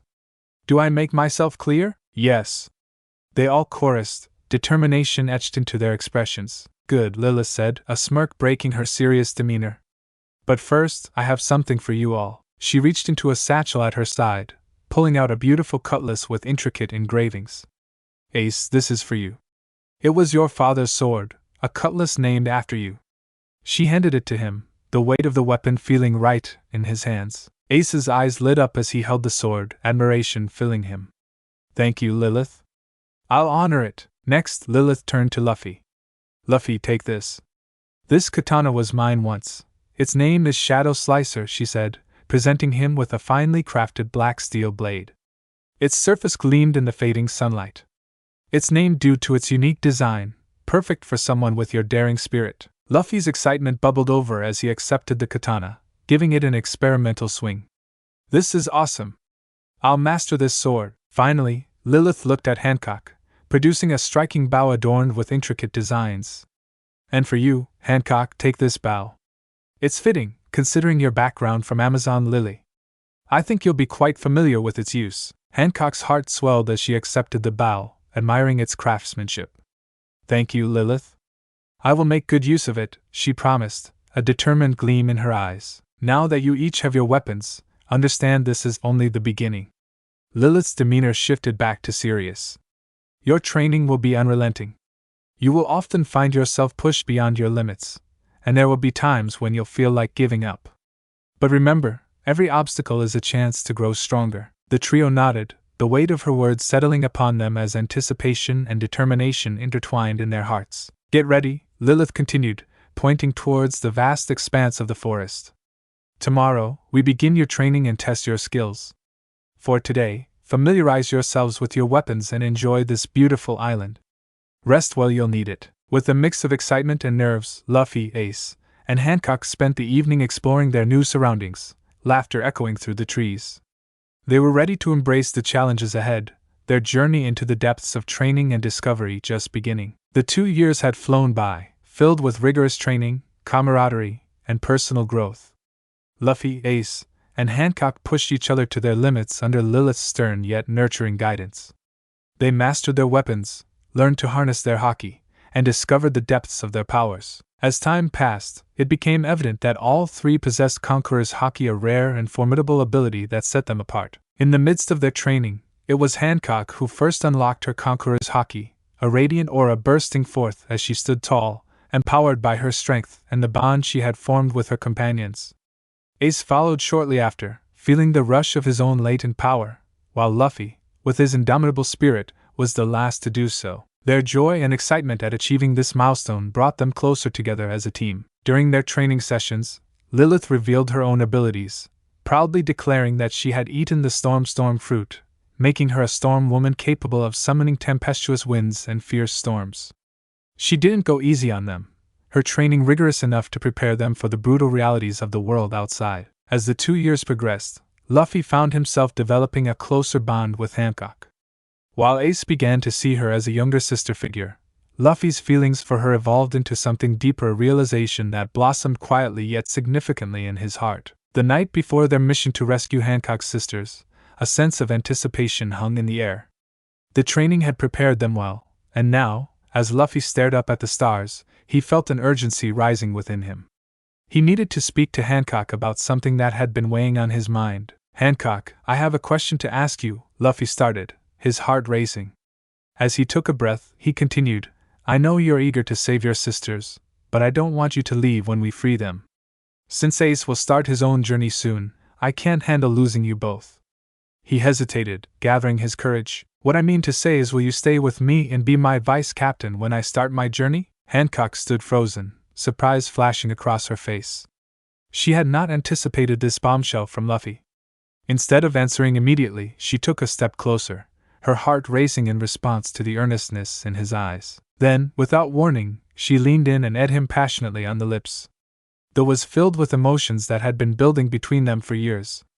For a moment, time seemed to stand still, and the world around them faded away. When the finally broke, Hancock looked into Luffy's eyes, a smile blossoming on her lips. "Silly! Of course I will stay," she declared, her voice soft yet resolute. "I can't imagine a life without you. It took you long enough to figure it out." Luffy's heart swelled with joy, the weight of his fears lifting as he grinned widely, warmth spreading through him. "Really? You'll be my vice captain?" "Absolutely," Hancock affirmed, her heart soaring as well. "Together, we'll rescue my sisters and take on whatever challenges await us." They exchanged glances, filled with promises of adventure, hope, and a future bound by mutual support and growing affection. "Let's do this," Luffy said, his confidence renewed. "With you by my side, I know we can take on the world." As they stood under the canopy of stars, a sense of determination settled over them. Tomorrow, they would embark on their mission, but tonight was a reminder of the bonds they had forged and the future they were ready to embrace together. Luffy and Hancock were no longer just comrades. They were partners in every sense of the word, prepared to carve their names into the legacy of their dreams. The morning sun broke through the clouds, casting a warm glow across the landscape as Luffy soared through the air in his magnificent dragon form. With Ace and Hancock securely perched on his back, they flew towards the location that Lilith had provided, where the ship of the celestial dragon would be docked. Tension hung in the air, a mix of silence and nervous anticipation palpable between the trio. Ace, ever the one to break the silence, decided to speak up, trying to lighten the mood that was thick with uncertainty. "So, you two lovebirds finally, Ed," he teased, his voice full of mischief. "About time, if you asked me." Both Hancock and Luffy turned crimson, their faces igniting with embarrassment. Luffy, not able to hold back his typical fiery spirit, shouted at Ace, "How do you know that?" Ace smirked, clearly enjoying the reaction he elicited. "Oh, come on, it was pretty obvious. We all knew that was meant to happen," he said with a wink, enjoying the moment. Luffy huffed, still flustered. "Well, can we focus on the mission instead?" he retorted, determined to shift the conversation back to their important task. Hancock, regaining her composure, nodded solemnly. "This is it," she stated, her voice strong despite the nerves coursing through her. "If we complete this mission, the government will take notice, and they'll put bounties on our heads. In short, there's no turning back after this." Ace understood the weight of her words, nodding thoughtfully. "Fair enough. But if we do end up with bounties," he said, an irrepressible grin breaking on his face, "what do you think it will look like on a wanted poster? Will I look good?" Luffy and Hancock exchanged a glance, and both burst into laughter at Ace's antics. The tension momentarily lifted. "You'll look like a wanted man, for sure. But you have to work on that pose," Luffy teased, his playful nature shining through. "I'll have to perfect my coolest outlaw look," Ace replied, trying to strike a dramatic pose while still balancing on Luffy's back. As they prepared to continue their flight, Hancock interjected with a playful smile. We may as well make our wanted posters interesting. After all, we want attention, right? Luffy's excitement returned in full force, his dragon form cutting through the air with renewed vigor as they approached their destination. Remember, though, we have to focus. We're here to save your sisters, Hancock. Yes, Hancock affirmed, her voice steady. This is for them. I won't let anything stand in our way. Together, we will succeed. As they neared the ship's location, Luffy's heart raced, both from the thrill of the mission and the rush of being so close to Hancock. He felt a weight of responsibility on his shoulders, but also a fierce determination to protect her and achieve their goal. Eventually, they spotted the large ship belonging to the Celestial Dragon anchored in the distance, its opulence contrasting sharply with the surrounding water. A flutter of anxiety swept over Hancock, but Luffy's confidence emanated from him, a comforting warmth that reminded her that she was not alone. All right. Let's do this, Luffy shouted, his voice filled with unwavering determination as they approached the ship. The wheels of fate were turning, and they were prepared to confront the challenges ahead. On the shore, St. Jonas seethed with fury as he paced the deck of his damaged ship, glowering at the chaos around him. The storm that had engulfed them was no mere coincidence, it was the work of Lilith, and he would not tolerate such insubordination. Get that navigator up here. I'll have him shot for this, he bellowed, his arrogance spitting venom as he took out his frustrations on his crew. Just as the order was given, a sudden commotion erupted among the Marines and government agents stationed with. They squinted into the distance, their eyes widening in shock and disbelief as a massive shadow descended from the sky. What is that? One of them shouted. Before they could react, Luffy descended with Ace and Hancock, the large black dragon artfully cutting through the air, his form mesmerizing yet menacing. As they approached, Ace sprang off Luffy's back, igniting his flame fruit powers, and unleashed a surge of fire towards the Marines. The flames arced through the air, crashing into their ranks and setting several of them ablaze. Chaos erupted as they scrambled to regain control, confusion and panic spreading like wildfire. What the? St. Jonas shouted, stumbling backward in shock, but the chaos intensified when an arrow suddenly pierced the heart of one of the Marines standing guard. The man fell to the ground lifelessly, an expression of horror frozen on his face. The crew turned to see Hancock standing defiantly in her Gorgon form, her bow drawn and shimmering with armored hockey. You will pay for your cruelty, she declared, her voice steady and filled with righteous fury. With the Marines distracted and reeling from the initial chaos, Luffy descended rapidly, landing powerfully on the deck. He took a deep breath, channeling his energy before unleashing his new attack. A wave of pure darkness erupted from his mouth, disintegrating any target it touched. The remaining Marines gasped in horror as the dark wave engulfed them, reduced to ash before they even had time to comprehend their fate. Then, Luffy transformed into his hybrid mode, standing at an imposing 3 meters high. His dragon-like features blended with his human form, a sight that struck awe and fear in the hearts of those who dared threaten his friends. He gripped his sword, Shadow Slicer, the black blade glinting ominously in the dim light, ready to cut through the remnants of opposition. Looks like it's time for a reckoning, Luffy shouted, adrenaline coursing through him as he advanced toward Jonas and the remaining guards, his heart pounding with determination. St. Jonas, feeling the tides of battle turn against him, attempted to regain control of his crew, but panic coursed through them. Get the weapons ready! We'll show them who they're dealing with, he barked, desperation lacing his voice. As St. Jonas bellowed orders to protect him, a wave of fear washed over his men. The sight of Luffy in his hybrid form, Ace wielding flames, and Hancock in her fearsome Gorgon appearance sent them into a panic. In a desperate bid for survival, the Marines dropped their weapons and fled, realizing they were ill-equipped to face the trio. Amid the chaos, Hancock moved with grace and ferocity, her emotionless facade betraying the rage that pulsed within her. With purposeful strides, she glided towards St. Jonas, her formidable serpent-like body slithering low to the ground. Do you remember me, celestial pig? She hissed, venom lacing her words. Jonas looked at her, a mix of surprise and dread overtaking him as he struggled to process her transformation. But before he could answer, Hancock swung her powerful tail, sending him hurtling through the air. The impact against a nearby rock formation was bone-crushing, his spine meeting the stone with a sickening crack, rendering him paralyzed. Hancock approached him slowly, her heart pounding with a blend of rage and anticipation. "Now, do you remember me, scum?" she asked, authority emanating from every syllable. Desperation clawed at Jonas as he lay there, incapacitated and terrified. "Please don't kill me. Your sister's there on the ship," he cried, his eyes wide with panic. Glaring at him with unyielding intensity, Hancock's expression hardened. "You've tormented my family for too long." With a fierce determination, Hancock activated her stone gaze, locking her eyes onto his. Jonas felt an icy chill as his body began to petrify, the transformation coursing through him, turning him into solid stone. He had used her sisters as mere playthings, and now he was to suffer a similar fate. As the last remnants of fear drained from him, Hancock channeled her strength and infused her arm with armament hockey. With a swift punch, she blasted through the stone, shattering him into a million pieces. The gruesome spectacle was undeniable, a final act of vengeance for the suffering he had inflicted upon her and her sisters. As the dust settled around her, Hancock stood tall, breathing heavily but feeling a sense of liberation wash over her.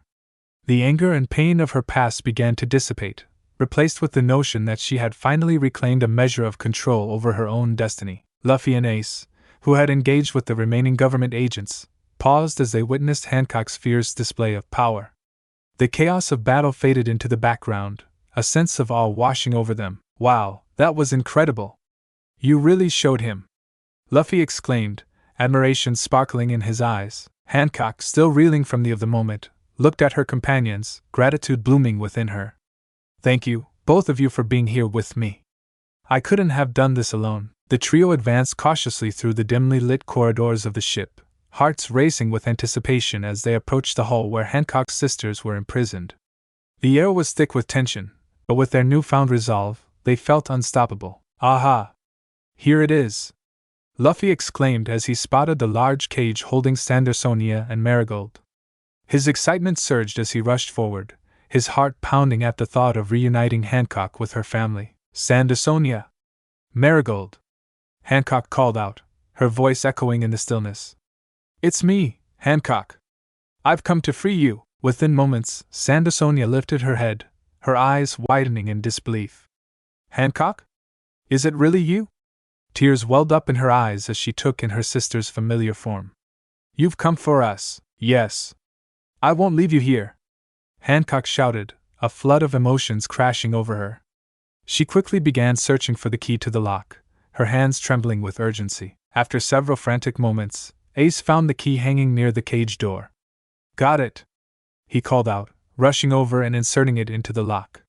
With a satisfying click, the door swung open. As the door creaked open, Sandersonia and Marigold hurriedly stepped out into the sunlight for the first time in far too long. They embraced Hancock tightly, tears spilling from their eyes. "I thought we would never see you again," Sandersonia sobbed, holding on to her sister as if fearing it was just a dream. "We're free now, and I won't let them take us again," Hancock promised, her heart filled with determination. As the sisters reunited, a flicker of movement caught Hancock's attention from the corner of the room. She turned to see another cage, a large, white serpent coiled inside, shimmering in the dim light. "Wait a minute," Hancock whispered in disbelief as she stepped closer. "Is that a queen anaconda? The rarest snake in the world?" Feeling a surge of connection with the snake due to her own devil fruit abilities, she leaned closer and addressed the creature. "Hey there! Do you want me to free you?" To her surprise, the snake nodded emphatically, a gleam of understanding in its eyes. It seemed to sense Hancock's intentions. With a swift movement, Hancock unlocked the cage and opened the door. The queen anaconda slithered out gracefully, a sense of joy radiating from her movement. "Do you want to come with me?" Hancock asked, her heart racing with excitement.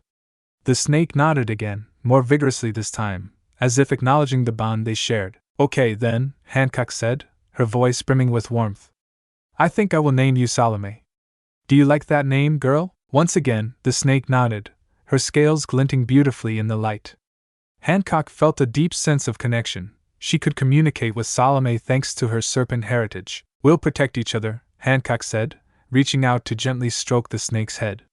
"You're free now, Salome." Luffy, Ace, and Hancock knew it was time to leave the ship before reinforcements arrived.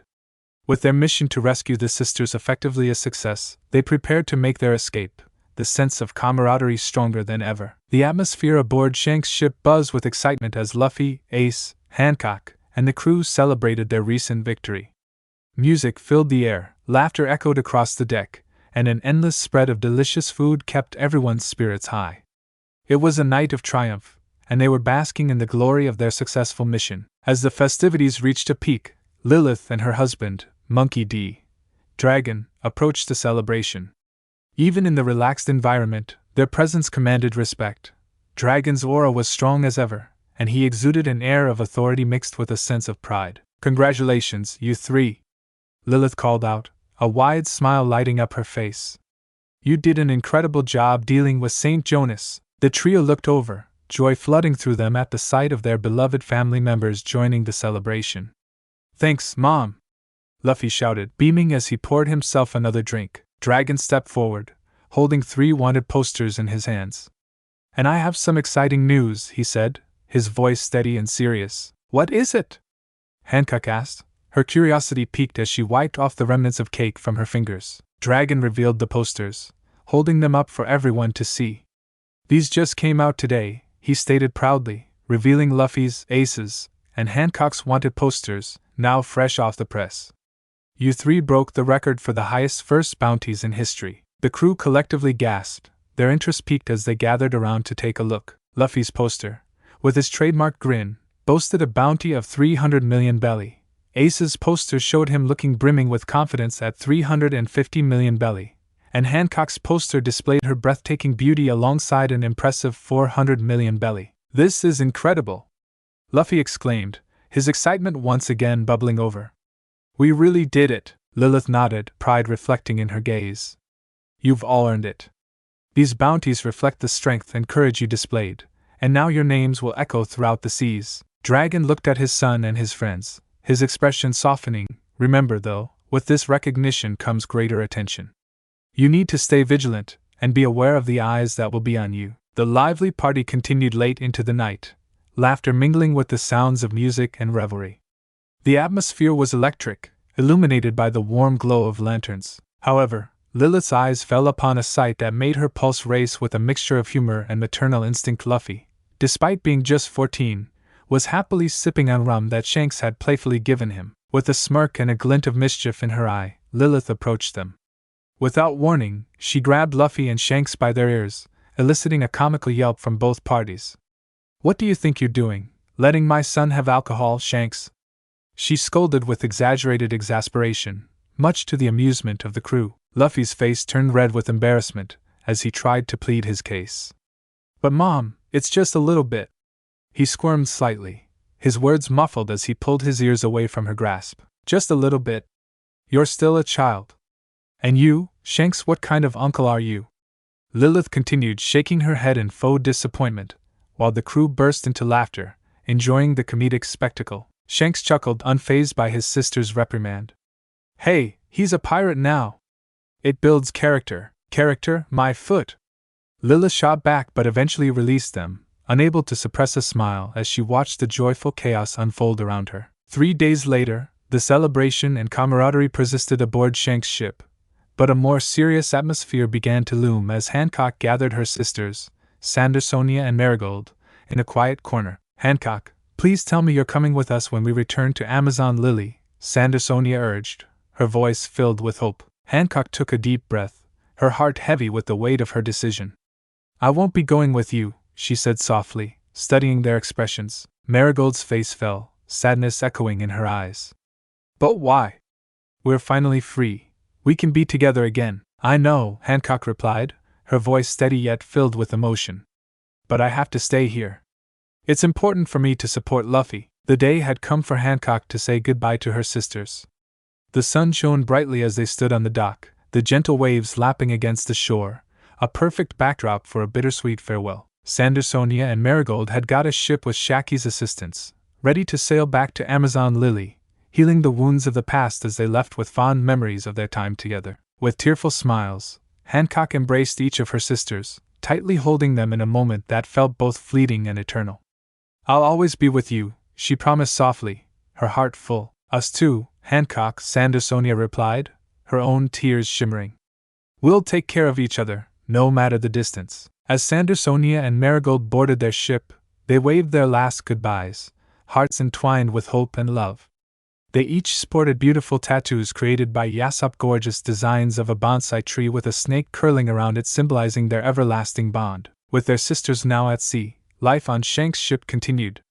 7 months had passed, filled with intense training, laughter, and the forging of a strong bond among the crew members. But now, another significant moment loomed on the horizon. It was Ace's 17th birthday. At the dock, friends and crewmates gathered to celebrate this milestone. Transcending the festivities, the air had a hint of the bittersweet. It would soon be time for Ace to set off on his own journey. "Here's to Ace!" Luffy shouted, raising his drink high in the air, unable to suppress the excitement surging through him. "Let's celebrate!" The crew cheered, and everyone raised their glasses, laughter echoing on the dock. Ace stood at the forefront, his heart racing with anticipation for what lay ahead. As the party wound down, Ace took a moment to address his brother and Hancock. "Luffy, Hancock, I'm going to miss you guys." His voice genuine, reflecting both nostalgia and determination. "You're like family to me." "Same here, Ace. Just promise you'll come back with some awesome stories." Luffy replied with enthusiasm, trying to put on a brave face despite the pang of sadness swelling within him. "You know I will," Ace said, a grin breaking across his face. "But seriously, don't forget to invite me to your wedding."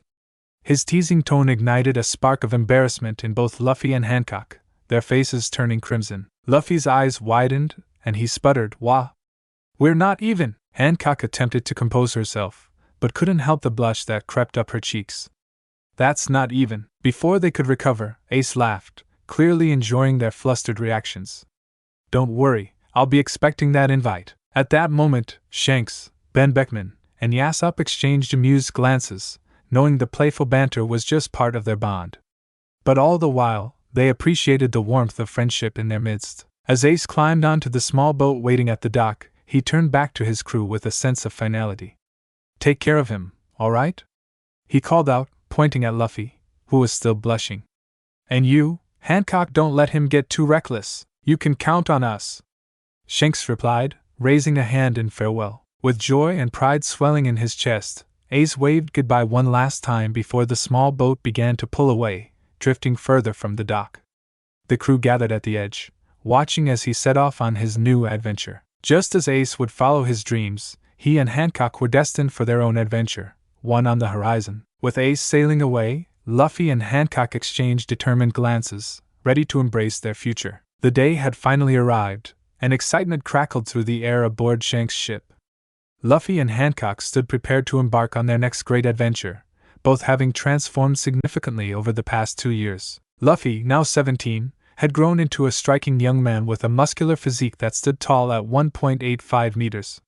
His black combat pants and a sleeveless black shirt highlighted his powerful build, and the sword, Shadow Slicer, hung confidently at his waist. With an updated bounty of 600 million belly, he had truly become a force to be reckoned with as a pirate. Next to him, Hancock had fully blossomed into a goddess, her beauty radiating in her elegant presence. Standing at the same height of 1.85 meters, she wore a stunning purple Chinese silk dress that flowed around her, displaying her long, graceful legs. The bow and arrows slung comfortably across her back would serve as reminders of her deadly prowess, and her loyal pet snake, Salome, who had now grown to over 4 meters in length, coiled elegantly by her side. Hancock's bounty had also been updated, now standing at 550 million belly, reflecting her impressive actions and the power she possessed. Luffy and Hancock's relationship blossomed beautifully aboard Shanks' ship. Their initial shyness and embarrassment faded into a comfortable bond. They held hands openly and shared yes without hesitation, their affection for each other demonstrating the strength of their connection. It was a newfound freedom they both cherished, and in the midst of their adventures, Hancock had become a key factor in persuading Luffy's mother, Lilith, to finally allow him to get a tattoo. Luffy had dreamed of this moment, hoping to mark his journey with something significant that reflected who he had become. With Yassop's skilled hands, Luffy received a breathtaking half-sleeve tattoo featuring a design intertwined with shadow and dragon themes. The ink symbolized his transformation, the growth he had experienced, and the power of his own heritage. Every detail of the artwork spoke to his spirit, encapsulating the essence of his adventures so far. Hancock admired the tattoo, her fingers grazing over the inked skin with wonder. It's incredible, Luffy. It really suits you, she declared, her eyes sparkling with admiration. I'm glad you think so, he replied, beaming with a mix of pride and excitement. This is just the beginning of my story. In a show of gratitude for Shanks and the crew who had welcomed them with open arms, Hancock decided she wanted something special as well. Together, they approached Yasopp once more. Side by side, they each chose a tattoo of Shanks' Jolly Roger to be etched onto their left rib cages, a mark of loyalty and a testament to their connection to the crew and each other. After the work was finished, Luffy looked down at his rib cage, his heart swelling with a sense of belonging. With this, we're part of the red-haired pirates forever, he announced, his excitement palpable. Always, Hancock agreed, a radiant smile on her face. The journey ahead was still unknown, but Luffy and Hancock were ready to embrace it together, marked by the choices they made and the loyalty they shared. The time had come for Luffy and Hancock to embark on their long-awaited journey, the sun shining bright over Shanks' ship as the crew prepared for departure. Excitement and anticipation flowed through the air, but there was also a sense of bittersweetness. Shanks gathered the two in a heartfelt embrace, his warmth enveloping them both. Luffy, as you set out on your adventure, I wanted to give you something, Shanks said, stepping back to look at his nephew, his eyes filled with pride. I wanted to give you my straw hat, but I realize now that with your dragon form, it might not survive. Luffy nodded, a touch of disappointment coloring his excitement. Yeah, I wouldn't want to destroy it. It means a lot. Instead, I had a blade made for you, Shanks continued, gesturing to a beautifully crafted sword lying close by. The blade gleamed like a diamond under the sun, its craftsmanship exquisite and sharp. Luffy's eyes widened in awe as he took the sword in hand. It's incredible, he exclaimed, examining the polished steel. Though it bore no name yet, a spark of inspiration hit him. I call it Day Slicer. It's perfect, Shanks smiled, pleased with Luffy's choice. May it help you carve your path as you chase your dreams. Hancock stepped forward, her heart pounding from the warmth of the moment. Shanks turned to her, presenting another gift, a beautiful pair of gold snake earrings adorned with sparkling rubies that resembled eyes. For you, Hancock. Oh, Shanks! She gasped, touched by the thoughtful gesture. Thank you, they're stunning. She carefully fastened the earrings, feeling a sense of empowerment wash over her. You deserve it, and don't you forget, stay strong and fierce out there, Shanks said, his expression sincere. With hearts full of gratitude, Luffy and Hancock hugged Shanks tightly one last time, and the bond they shared felt more potent than ever. As the time to leave approached, Luffy closed his eyes, taking a deep breath as he began to transform into his dragon form. Towering above them at an impressive height of 7 meters, his scales glistened in the sunlight, and the air crackled with anticipation. Hancock climbed onto Luffy's back, her heart racing as she found her spot, steadying herself as Luffy spread his wings. Are you ready for this? He asked, excitement buzzing in his voice. Absolutely. Let's start our adventure. She smiled, gripping onto the dragon's scales. With a mighty roar, Luffy launched into the sky, his wings propelling them high above the ship. The crew cheered below, their calls of encouragement fading as the two soared towards the horizon. The wind whipped past them, and as they flew over the vast expanse of ocean, they felt liberated, ready to embrace the unknown. East Blue lay ahead, and Luffy's home island awaited them. As they glided through the clouds, Luffy couldn't help but feel an exhilarating sense of freedom and purpose.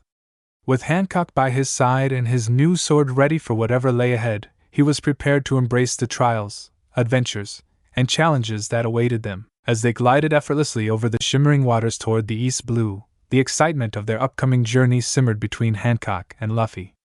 The majestic scenery unfurled beneath them, the blue waves dancing in harmony with the wind. With the vast ocean stretching out before them, it felt like a world of possibilities awaited. Hancock nestled comfortably against Luffy's scales, her heart racing with anticipation.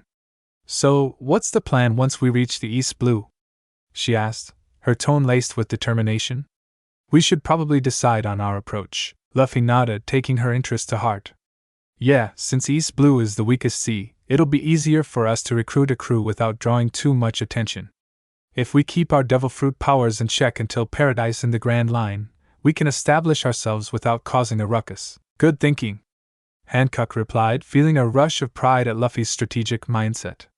But we need to consider the type of crew members we'll need if we're going to make it through. Definitely, Luffy agreed, enthusiasm bubbling up inside him.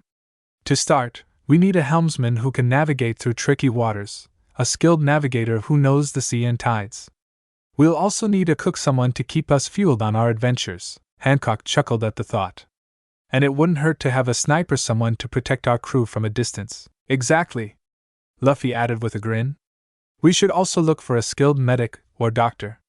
That way, we can ensure that everyone's taken care of if things go south. Well, I assume we can recruit the rest when we reach Paradise, Hancock supplied. Things like a quartermaster to handle the supplies, a historian to record our journey, and deckhands to help keep the ship running smoothly. Right. Luffy nodded, feeling more excited about the prospect of building their crew. It'll be cool to have a full crew to go on adventures with. We can share the load and experience all kinds of crazy stuff together. As they continued their flight over the East Blue, Hancock stroked Salome, who lounged comfortably on the dragon's back. Salome, could you please hand me the wanted posters of infamous pirates in this region?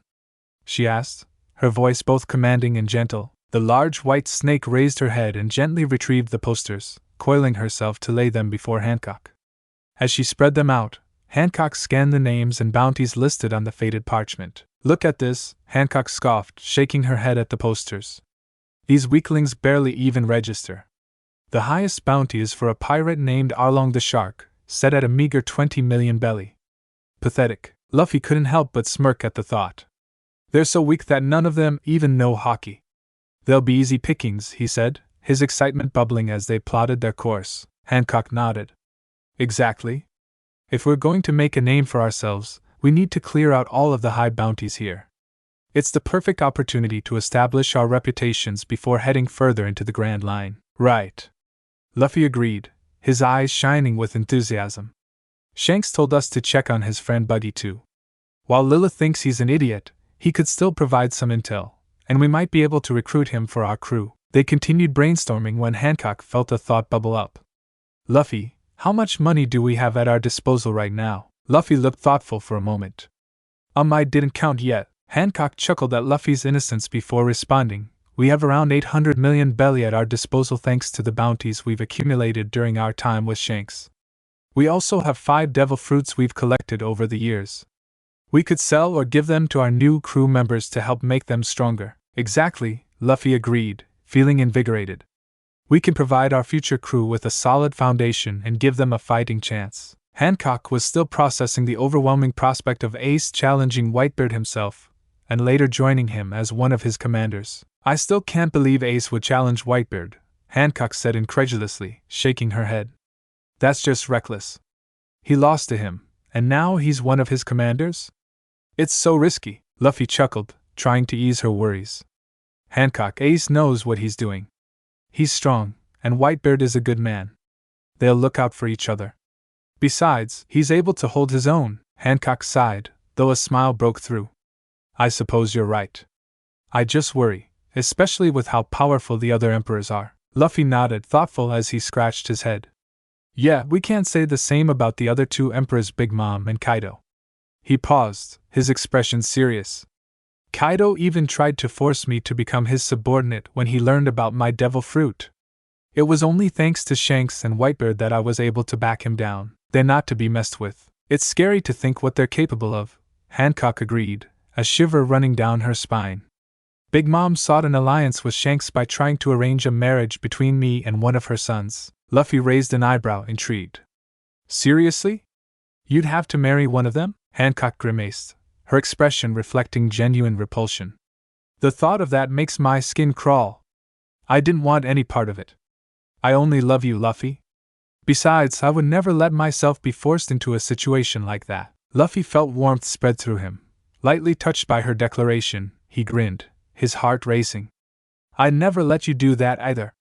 We're pirates, and we choose our own paths. Exactly, Hancock said, her spirit rekindled. I want to write my own fate, just as you will. I'm not some pawn for them to manipulate.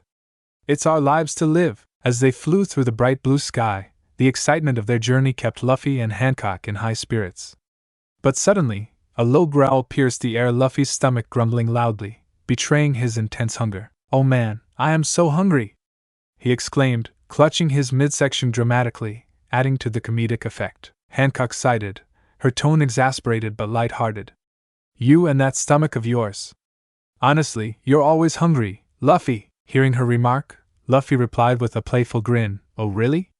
Let me remind you, I've been flying for the past 5 days, stopping only to sleep and eat. Plus, you're the one who's always munching on sweets." Hancock quickly tried to deny it, but Luffy was persistent. "Oh really? Don't think I haven't noticed the bag of cookies you have in your hand right now." Caught off guard, Hancock jumped slightly, instinctively hiding the cookies behind her back with a guilty expression. "So what if I do? All girls like sweets. And don't look at me, focus on flying. You told me we should be getting to Dawn Island in 30 minutes, so you can eat there." Alright. I'll focus." Luffy chuckled, still amused by her flustered reaction. But he made a mental note. Once they established their crew, he'd find a pastry chef to keep Hancock's sweet tooth satisfied. She deserved it for all her hard work and strength alongside him. As they continued their journey, Luffy kept an eye on the horizon, while Hancock, feeling emboldened, peeked back at her cookies, contemplating just one more bite before stashing them away again. Just a little nibble wouldn't hurt, she thought slyly. "Hey! No sneaking cookies. We're flying and preparing for our adventure with focus," Luffy teased, glancing back with a grin, sensing her thoughts. "I can multitask," she shot back playfully, knowing he was onto her but unable to control the smirk tugging at her lips. The back and forth banter continued as they neared Dawn Island, each playful jab bringing them closer together. The sun glittered off the waves below them, creating a beautiful tapestry of colors, but all Luffy could think about was the food waiting for them on shore. As they neared Dawn Island, Luffy's excitement bubbled over like a child waiting for their favorite holiday. It had been 12 long years since he had last seen Makino, his older sister figure and a beloved part of his childhood memories. The moment they landed outside a Fusa village, Luffy quickly transformed back into his human form, anxious to see her again. As they walked into the village, all eyes turned toward them. Some villagers stared in awe, frightened by Salami's presence, while the girls were captivated by Luffy's charm, and the men were utterly spellbound by Hancock's beauty. It was a scene that would have made Luffy chuckle if he weren't so eager to get to the bar. "Come on, let's not keep Makino waiting," he exclaimed, heading toward the familiar building that held so many memories for him. Upon entering the bar, lodging and laughter filled the air, and Luffy inhaled the aromas that wrapped around him like a warm hug. He spotted Makino in the back, but before he could call out to her, she was already emerging. "Hey, coming!" she called back teasingly, before stepping into full view of the bar. As her eyes scanned the room, they landed on Luffy first, surprise washing over her. However, as she looked closer, recognition dawned. "Luffy?" Her voice softened, filled with disbelief. "Is that really you? Long time no see."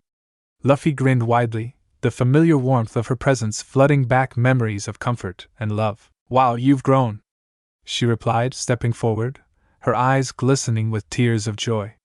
She rushed over to embrace him tightly.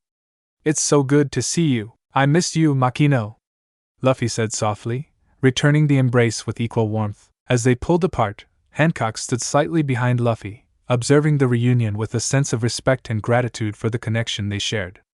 Luffy noticed and introduced her. "Oh, this is Hancock.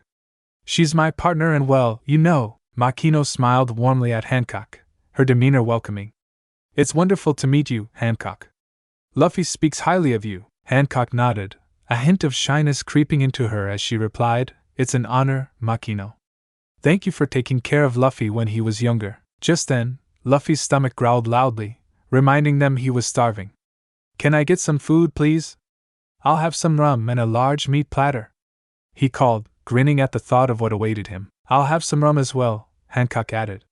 "And don't forget some cake for me, please."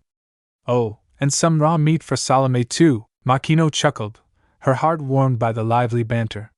"Coming right up." As she went back into the kitchen to prepare their orders, Luffy turned to Hancock, the corners of his lips still upturned from the excitement of their reunion.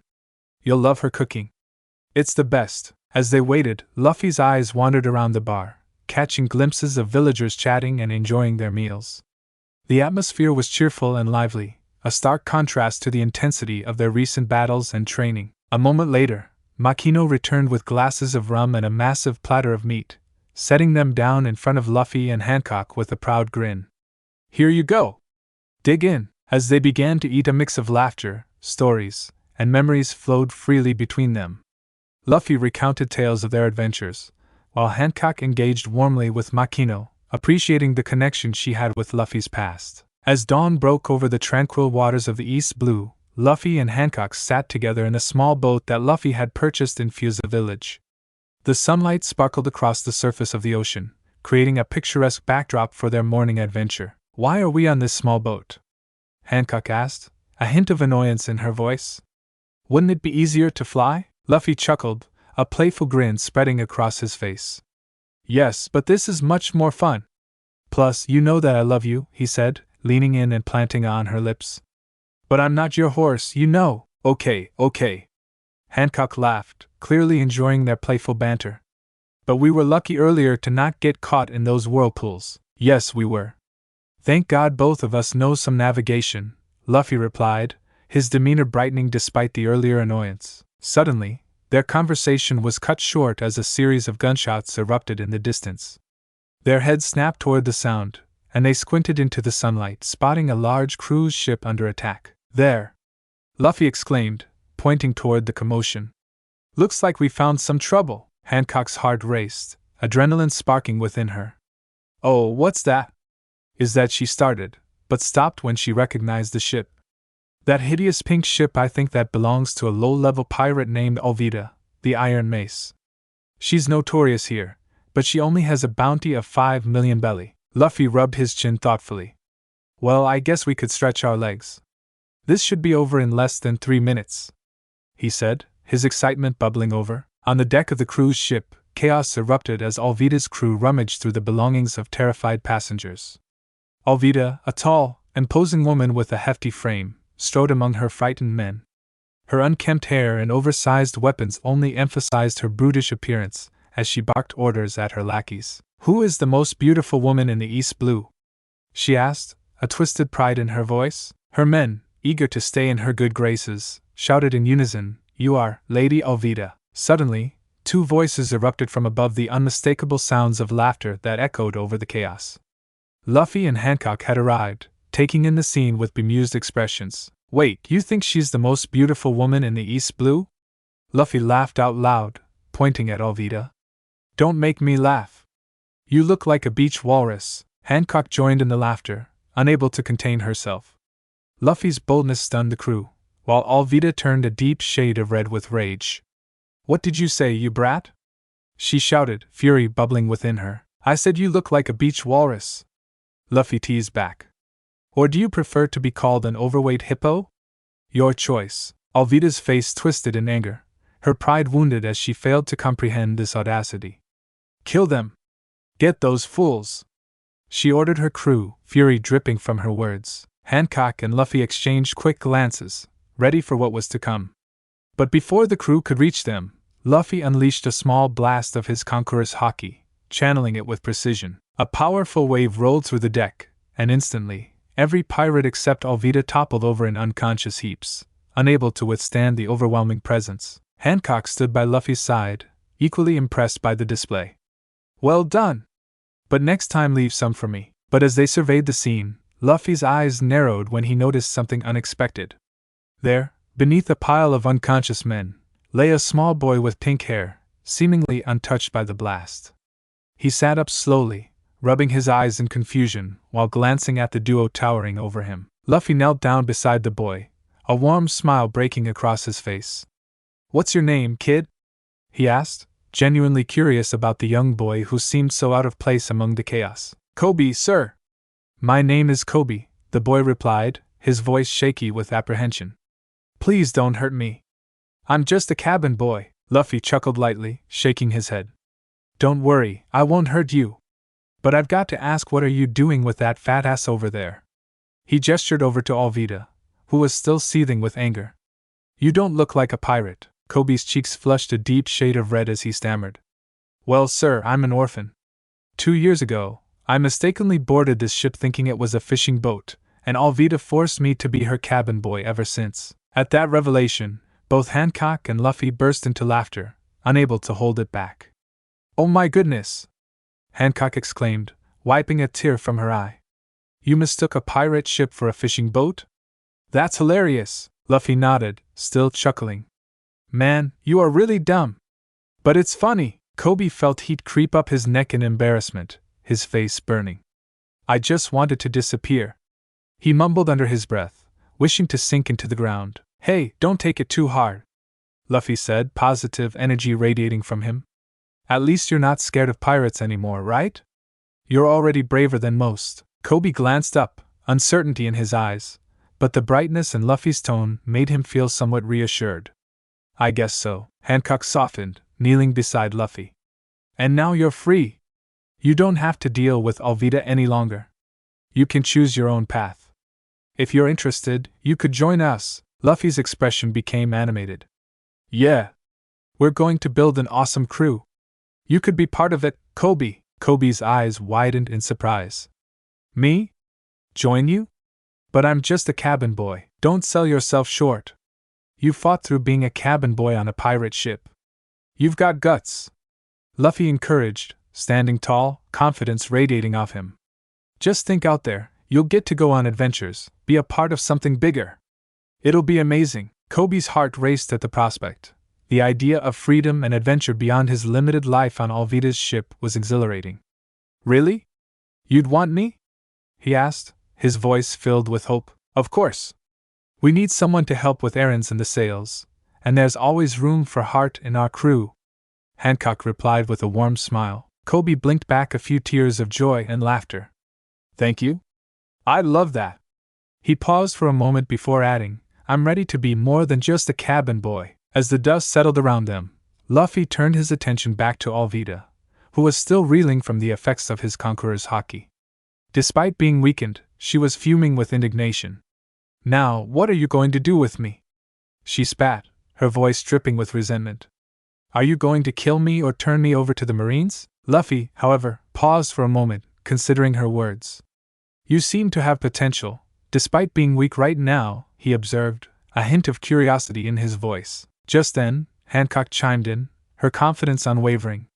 "No, I think you should join our crew as well.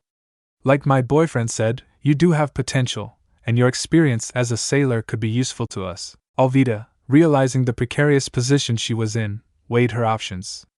Better to ally with them than end up dead or imprisoned. "Fine, I accept," she said begrudgingly, though the remnants of her pride stung. "Welcome aboard, I guess." "Great. But you need to do two things first," Luffy said, his excitement bubbling over. Alvida raised an eyebrow, intrigued despite herself. "What?" "First, you have to apologize to Kobe," Luffy stated, staring at her seriously. "Apologize? To him?" Alvida sneered. "Yes," Hancock said, crossing her arms. "You've mistreated him for far too long. He deserves at least that." With a huff, Alvida turned to Kobe, who was still recovering from the shock of the day. "All right, fine. I'm sorry, Kobe. I treated you poorly, and that was wrong. I won't do it again if you don't cross me," she added, trying to maintain a semblance of her former authority. Kobe looked taken aback for a moment before nodding slowly. That's okay, I guess." "Good," Luffy approved. "And the second thing is," he leaned back dramatically,